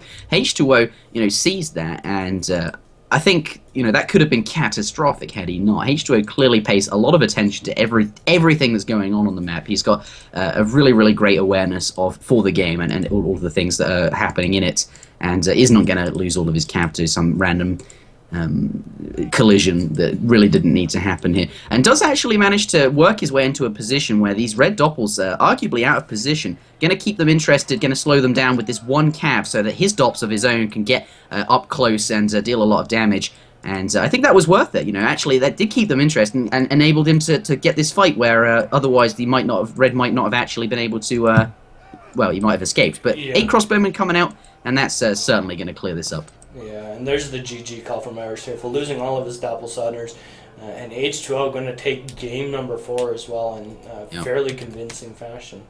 Pardon. Interjection is going to quickly die on us. But yeah, a game of inches, I mean... a game of inches there. Just a couple... Irish Faithful tried some interesting things, right? Like he tried a whole bunch of interesting building placements throughout like this entire series, and H2O with his standard play was able to just like kind of match him wit for wit, and as a result, the standard play or the more standard play of H2O kind of showing through here quite nicely in this game. Yeah, I really like the sort of you can see how aware H2O is from this series, how aware he is of just everything going on around him. I think that was clear in the French mirror we saw. In this one, obviously you don't want to run your units into a bunch of I mean that's not exactly high level play when you're not slamming your cav into a bunch of doppelsodders, but just the small things here where he sends the one cav back to sort of keep those, as I mentioned, red doppelsodders interested. They see this one cav, they attack it, and that slows them down just enough for all of the blue doppelsodders to catch back up. And if they don't attack it, well, they're snared, aren't they? So they'll even just slow down then. It's just so worthwhile. And, there's lots of small things like that. Again, there was that other game, I think, the British Mirror, where he had the cav running around, and he always had a cav in the right spot just to block any potential path that the red cav would be running away. So they'd never be able to escape. They'd always be sort of snared up. I think I just hate another example of H2O doing what H2O does. Yeah. This series. Taking names and making good on it. Certainly showing that he's a very strong player. I was curious to see what Irish Faithful would bring to the table, but unfortunately dropping 4 games to 0 and losing fairly quickly. But there's no I think if anyone in the room can raise their hand and say yes, I will beat H2O in convincing fashion, most people would laugh at you. So it was fun to watch him play. Obviously, a very good player. Obviously, H2O has quite a bit of respect for him. Mentioned to me before this game that he's, as H2O put it, actually pretty good, which in H2O speak means this guy's a legitimately good player. The only other people that I've heard H2O call actually pretty good, as I do air quotes around that, are Samwise 12 and I Am Grunt. So we can add a third person. We can add 3 people to the list of people that I've heard H2O call actually pretty good. The list now stands as I Am Grunt, Samwise 12, and Irish Faithful. So big props to him. Thanks to him for playing as well. Obviously, a European guy. It's probably pretty late for him. So always fun to watch a new player play, get some fresh blood in Smackdown. And couldn't quite shine through today. H2O taking another name, checking another person off his list. Yeah. People to publicly humiliate. Psychopath H2O. People to publicly humiliate, but a decent series nonetheless, and kind of a fun one to watch. There are some games going on tomorrow. It is worth mentioning. I want to quickly read those games off. Those games, of course, will be on the ESOC TV Twitch channel. And so tomorrow, starting at 12 GMT, which is pretty early for most people, or really late tonight if you're on the west coast of the Americas like me. At 12 GMT, Lord Raphael versus Bonang. That will be a pretty fun matchup to watch. Yeah, I have a feeling I'll be casting that with Mr. Bramboy. Yeah, that'll be a pretty good one, I think. So, and then following that at 16 GMT, Michael Rondon versus Diaraga. Our boy Ron. Our boy Ron Weasley. Flipendo. What? Do you not know what Flipendo is? What's Flipendo? Do you know? Okay, so let's back all the way up to like the year 2000. All right. When the first Harry Potter movie came out, they made accompanying video games, right? They made like Harry Potter RPGs, and they were actually pretty good. The first ones were actually pretty good. Yeah, I played the Chamber of Secrets RPG. Yeah, so you haven't played the Sorcerer's Stone RPG, because that one, the first spell you learn is Flipendo. And it's like a made up spell. It's not anything that's actually from the Harry Potter universe. Yeah. But it's okay, like, that would be it then. It's like the first attacking spell you learn in the Sorcerer's Stone RPG. Kind of a fun little tidbit. All right. Yeah. But, no, they were pretty good. I remember that. And then I got like the Goblet of Fire, and that was it's really like quite trash. Yeah, I mean, the old games are like they're like 20-hour games. They're like long. Yeah, they were good. Good, fun, like full world Hogwarts, like that you can explore games. They're really, really good. And then they got progressively worse and worse and worse and worse. You know what? I think I'm gonna download I'm gonna try and find that game online. I'm gonna play it today. Now you've got me thinking about it. Should we do a? We could do a speed run of it just to play through. You and me start at the same time tonight and see who finishes first. The thing is, it's like a really long game. It's like oh yeah, that's true. It's like maybe a 20-hour game, but I might play it. Yeah. Well, okay. I say it's a 20-hour game. It was a 20-hour game when I was like 10 years old, right? So realistically, it's probably like a 3-hour game, but. To 10-year-old Harry Potter Zuda Zuda, it was just... There's this one level. I'm assuming you're at least somewhat familiar with the books. You've read Harry Potter at some point in your life? Yes? Yep, No? I read them. So, there's the part in the first book where they're sneaking the dragon... Oh, spoilers, by the way, if you haven't read the book. Whoa, Harry Potter Get ready for the Harry Potter spoilers. There's the part in the book where they take the dragon egg up to the top of the tower, and like they give it to Ron's brother, like the dragon egg that Hagrid has, right? And in the game, that level or that part of the game is so hard because you've got to do like the sneaking thing, and there's like all these like teachers walking by, and there's Filch and Mrs. Norris, and you've got to like try and get around them, and you've got like to go up and around all these like weird things, and you're like sneaking through the castle.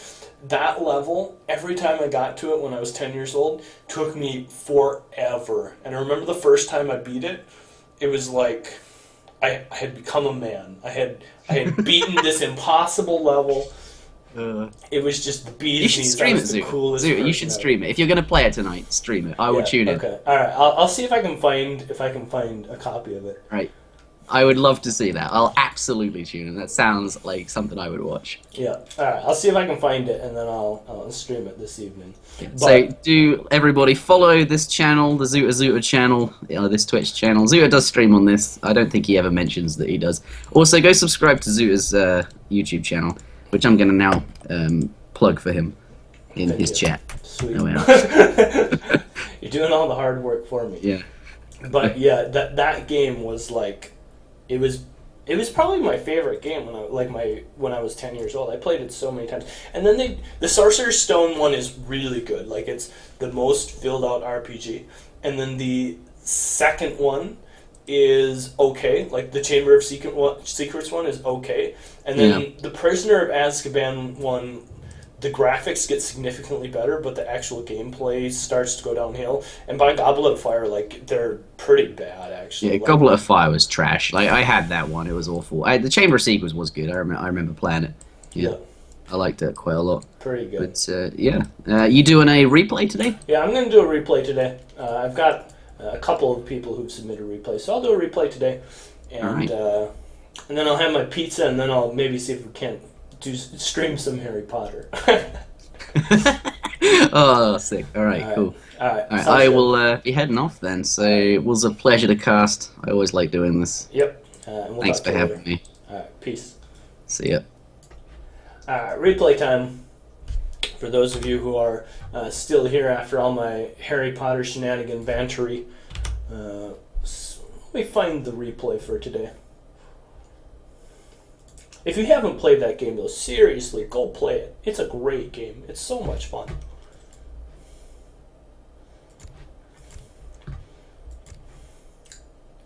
Such a good game.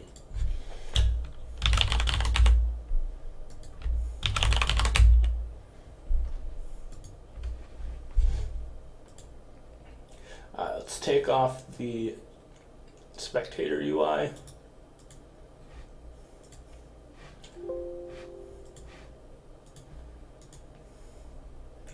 And let's find the replay that we're going to do today.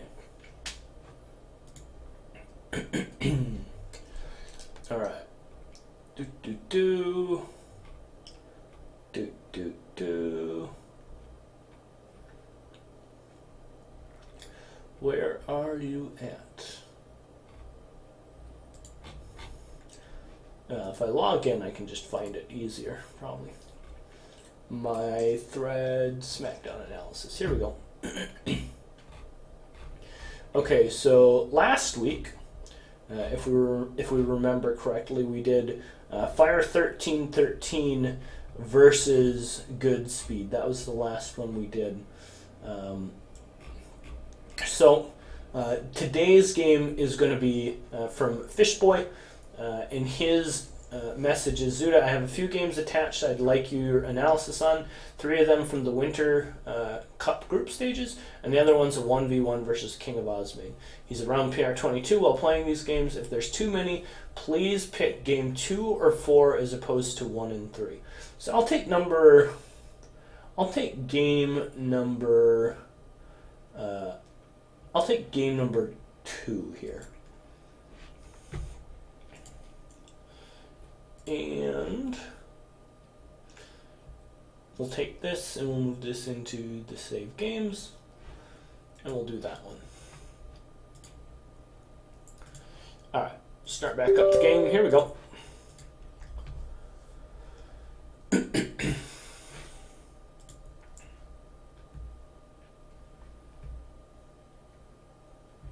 But seriously, go play that Harry Potter game. I wonder if it's on, like, Steam.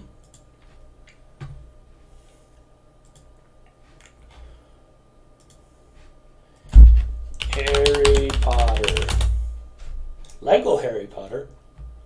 Nah, it's not going to be on Steam, is it? Bummer.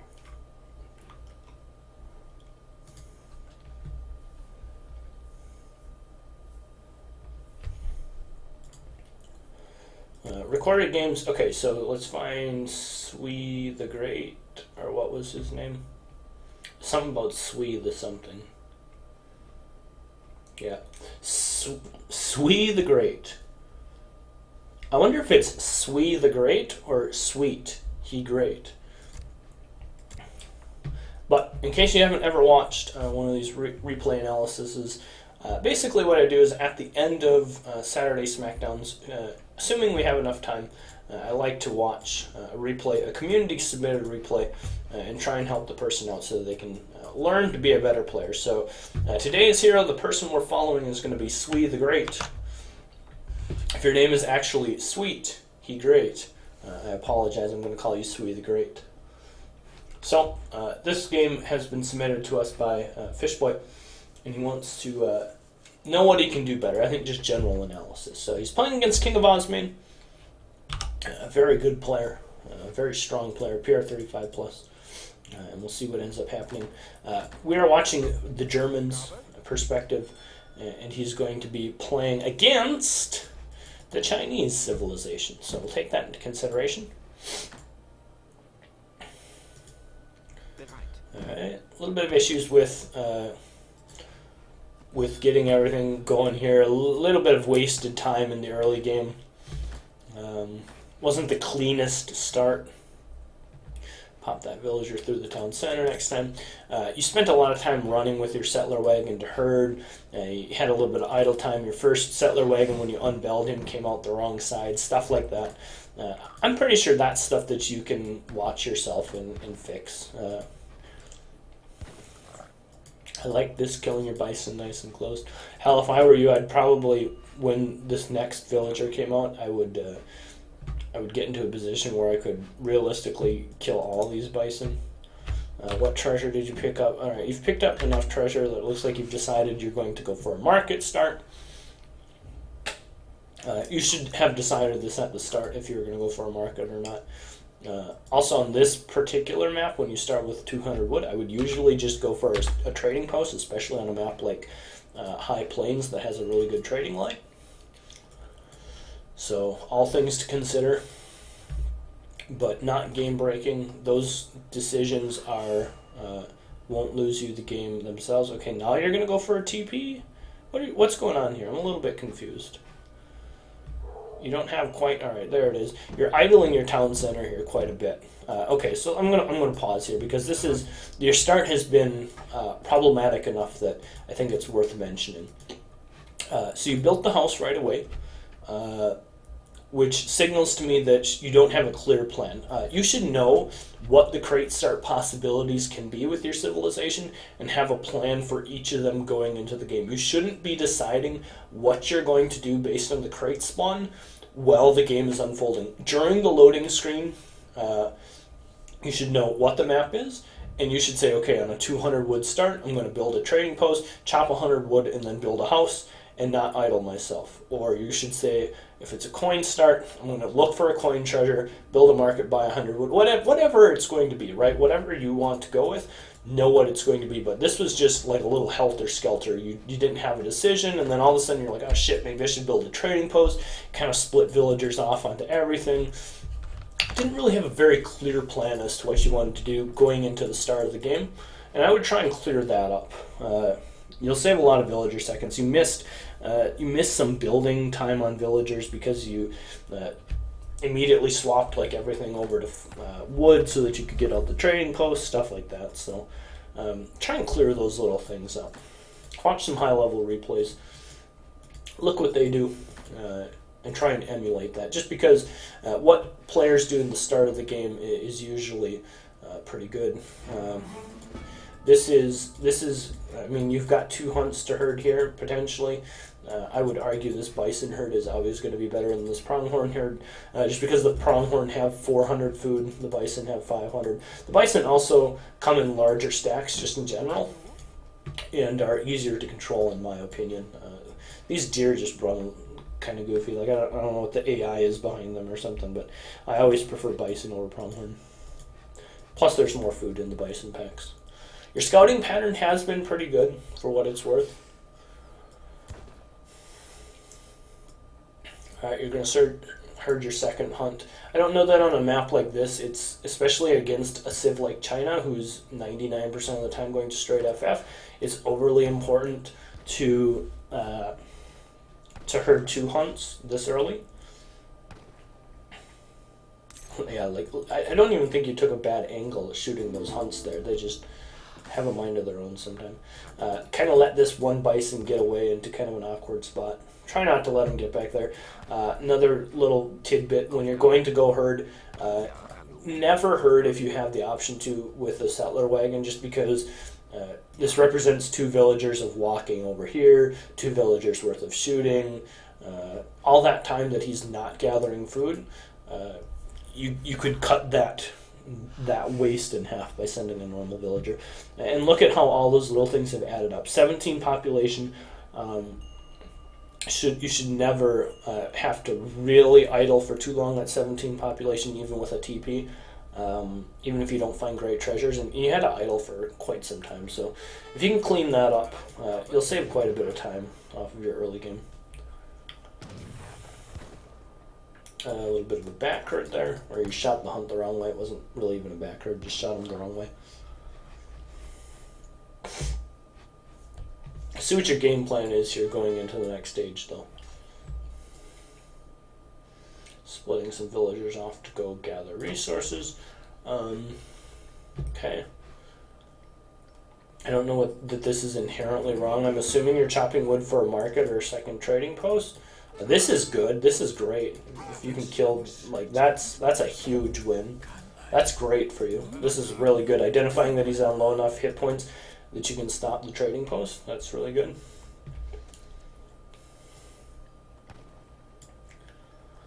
I wouldn't waste your time standing here sieging. You're not going to get it sieged all the way down. Explorers have, like, basically pitiful siege, so there's really no point in sieging this. He's just going to get aged up. The Explorer's going to pop back up, and he's going to finish it. Okay, market. Yeah, you should be using this time to scout. Even though, I mean, he is China, so you probably know what he's going to do anyways. Could be picking up treasures. I'll be damned if you get that. I don't think you will. I think he'll get aged up. He'll pop back up from the extra HP that he gets. Nothing will really have gained here. If you get it, to be fair, his age up is really slow. Alright, there he comes back up, and now he starts building it again. Yeah, so this was just wasted time. Realistically, I mean, you got it a lot closer than I think you probably even should have, but... Alright, you probably know that he's going to be doing some sort of FF build. Where's your stable? Stable should come before the houses. Should at least be started before the houses. Where's the stable? No stable? There it is. Okay, so the stable should come earlier. Your card order is fine. Your herding here has started to slack a little bit. You haven't made any, like, too great of mistakes just yet. I mean, everything here is just, like, kind of just a little bit sloppy. Everything's a little slow and off, but there's no, like, huge fundamental flaws so far with your gameplay. Train a villager. Start training Cav. If you're going to build the stable, you should build Cav out of it. There they come. I'll be damned if you get this. You might actually get it. You don't really have too much intel on him. I think a lot of that comes from not scouting with your scout, instead trying to siege this down, which I don't know that it was necessarily worthwhile.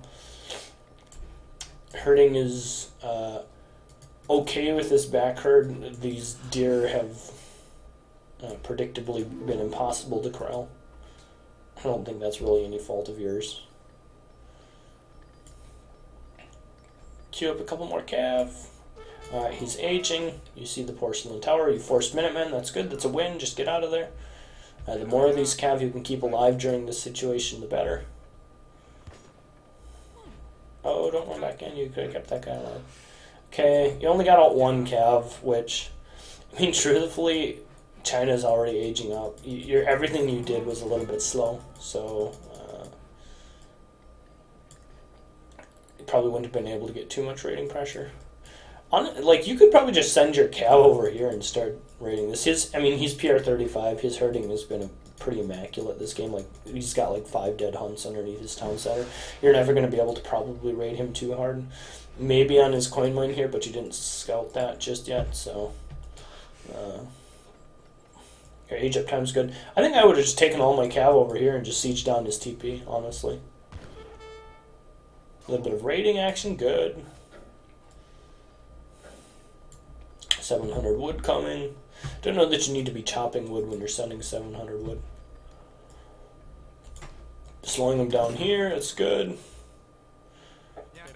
Probably shouldn't hang around here. You're probably not going to get that. Sentry's still around somewhere. There they are. Losing these cav here is not too good.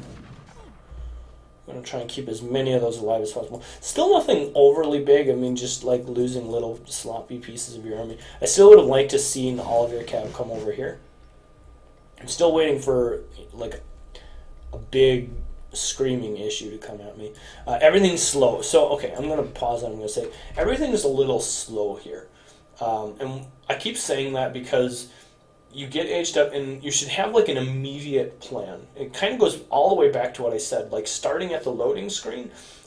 The second you hit the ground running, you should know like what you're going to do. Like, hey, I'm going to go for a trading post if I have 200 wood start. And that should be, the same thing should be happening here, but it's not. So like you get to age 3 and you should immediately be thinking like, hey, I'm going to like queue up some military units, or I'm going to start training the veterancy upgrade for my Ulans, right? You've been aged up for several seconds and nothing has happened. Realistically, you're just sitting on a whole bunch of resources that you're not using. You've got some cav out here, but they're not really doing too much. But more importantly, you're just not using your resources. Everything's a little slow. In Germany, it's very important to get your timings right. If you miss your timings and you give your opponent too much time, that's the real strength of Germany, is the strength of their timings. And so I feel like things are a little slow here. Okay, there comes the barracks. Still nothing coming down out of the stable, which is worrying. A little bit of idle time here.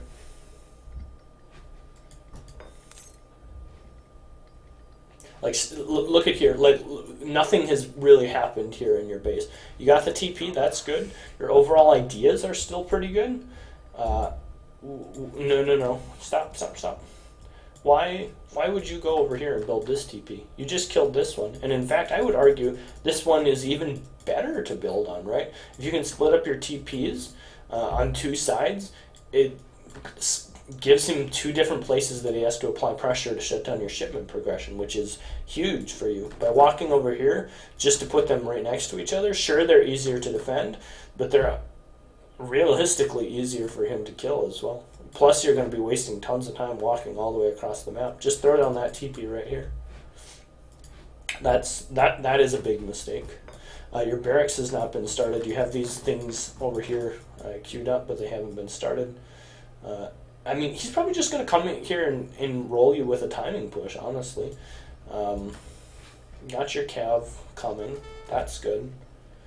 You don't have the resources for an upgrade, which is worrying to me. Oh no, run, little Bill. Okay, you got out a batch of 5 cav. Minutemen coming.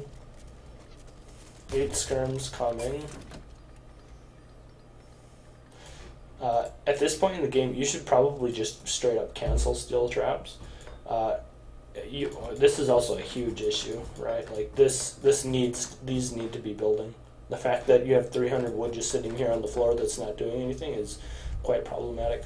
I was going to say like you should probably cancel steel traps just so that you can build a house so that you're not popped as much. But truthfully, like you've got 300 wood over here sitting on the ground. I think you should still cancel it. So in this situation, I think you should cancel steel traps. You should cancel the barracks, and you should build 2 houses and get the veterancy upgrade for your Ulans. And then you'll have a pretty strong army. You've got Minutemen. You have 5 Ulans here, 3 Ulans here. Set of Minutemen. Could train another batch of Ulans. You'll have 8 skirms, which will be plenty for anti-cav.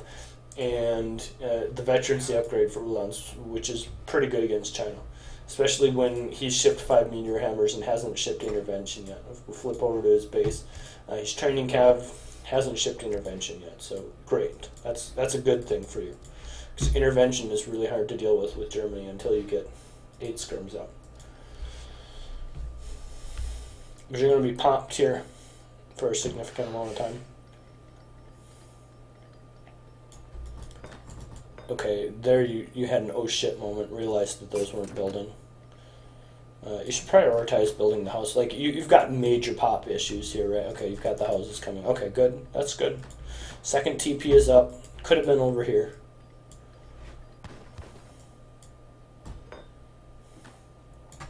Don't get caught with your Ulans. This is the point in the game where the most important thing with these Ulans is to make sure they don't die. DOPS are not the unit you need to be training right now. Okay, let's pause here for a moment as well. So DOPS realistically aren't going to do that much for you. The things that China has right now are the scary things for China as Germany, to me, are intervention and huge masses of territorial army. And DOPS don't really solve either of those issues for me right now. Plus, it's just another unit that you have to get an upgrade for eventually if you really want to maximize the potential for them. So this is great. Make sure, like I said, though, don't lose anything here. You can't afford to lose your cav. They're too strong. 1, 2, 3, 4. Did you kill a villager? Maybe 1. You're still not spending your resources too great here. You got out your 8 skirmish shipment, not training villagers. Okay. See a common trend. Okay, this is good. So now you've got war wagons coming. If you want to anti-cav, that's what you should have been training from the start. Okay, here comes another shipment. Good. But now he's just got way too much stuff, right? His cav army alone can beat you. And a lot of that comes down to, like, just look at your resources unspent here. Pushed him back. That's good. Still don't have the veterancy upgrade for your Ulans, which is what's really going to help you out in this situation. Your army's okay.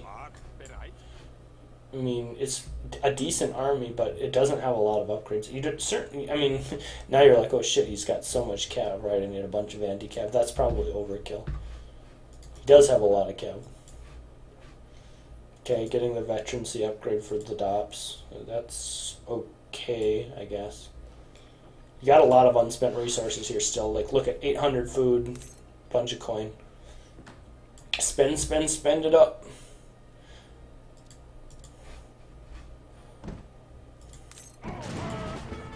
Okay, this is probably the big fight. Got your DOPS coming. Probably, okay, let's pause right here. Like, look what you have coming, right? You have the vet upgrade for your DOPS coming.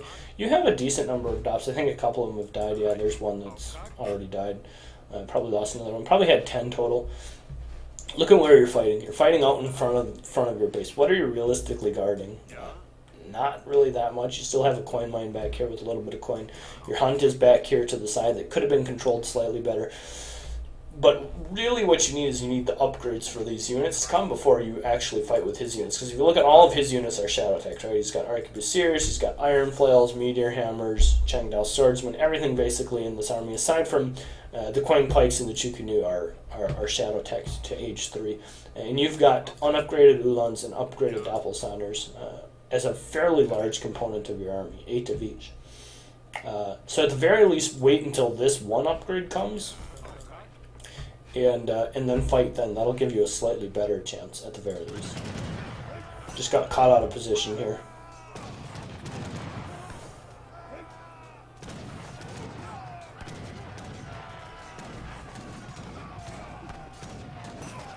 Yeah, and you're just going to get murdered by this fight. I mean, by the time the fight ends, here comes your upgrade, but I mean, you don't have any DOPS really left alive.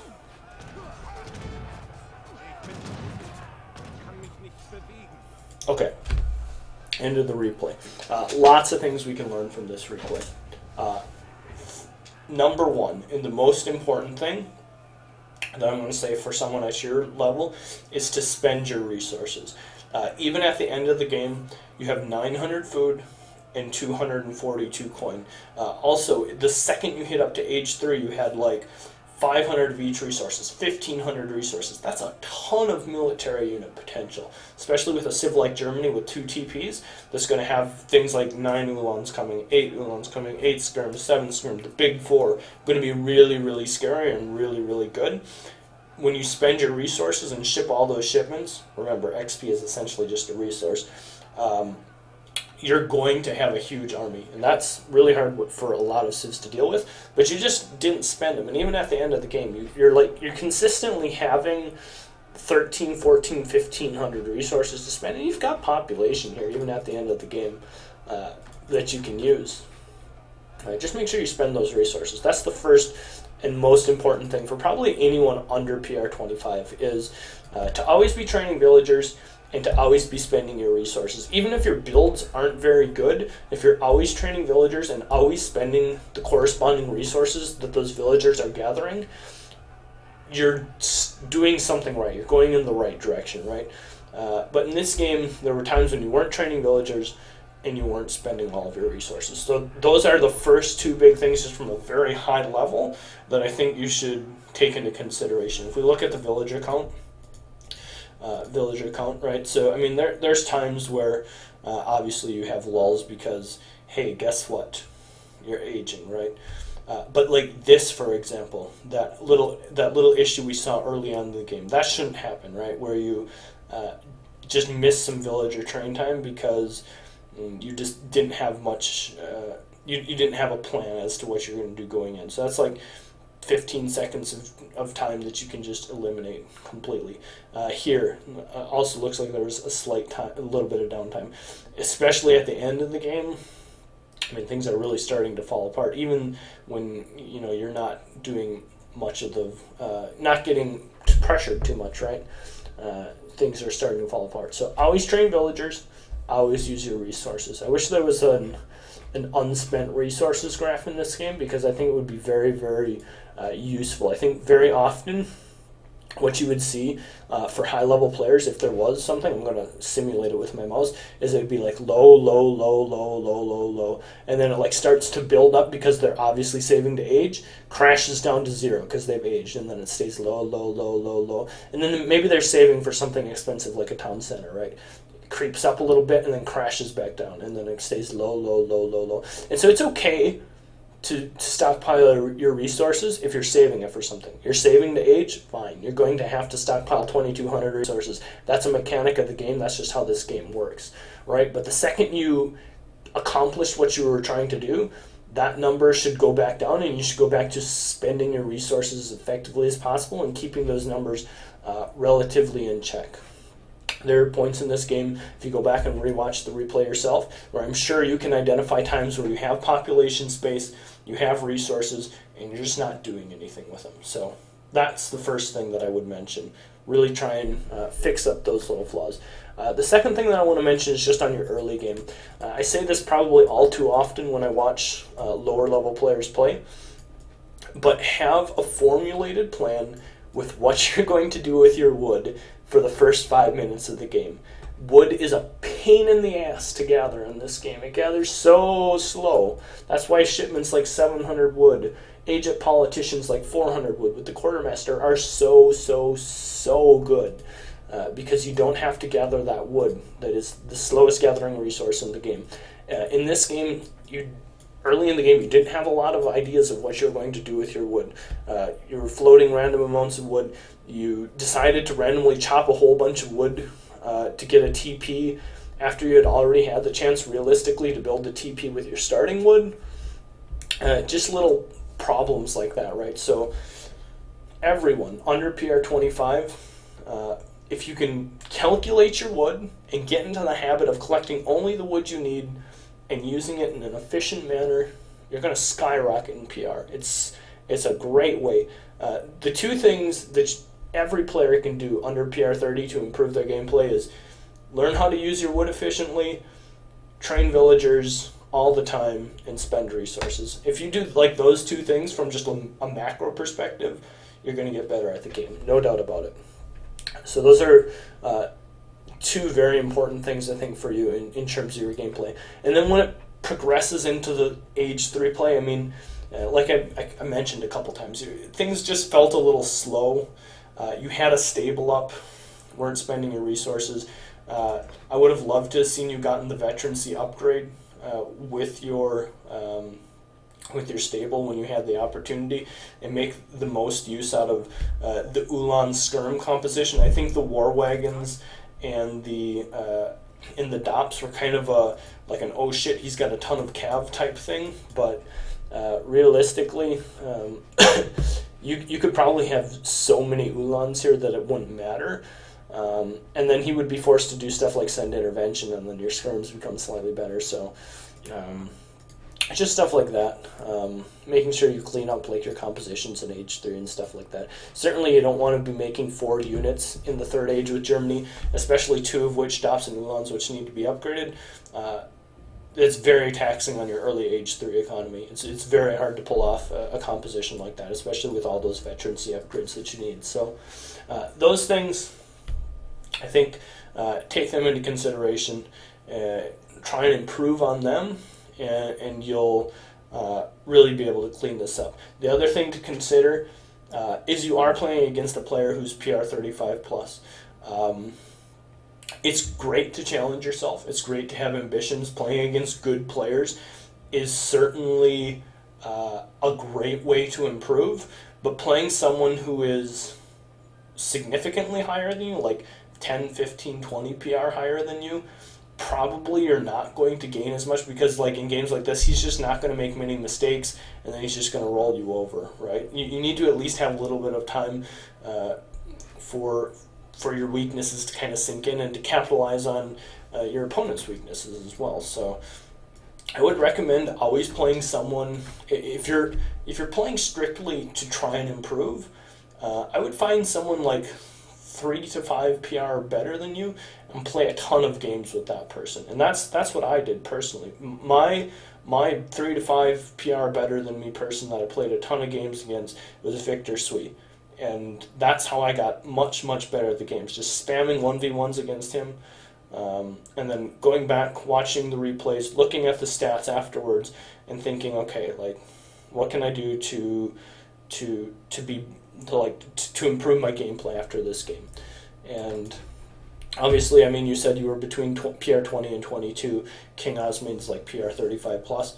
He's probably a little bit out of your league when it comes to like a training partner, right? So it's great to challenge yourself against good players once in a while, but try and find a consistent training partner who's probably a little bit closer to your PR. Will give you a little bit closer of games, and then will really give you the chance to analyze your own weaknesses and your mistakes during the game and after game, and you can kind of build off each other like that. So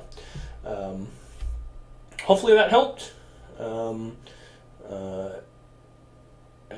I think you've got the general ideas with Germany down pretty good, and in general, nothing to be ashamed of here. Keep playing, keep training.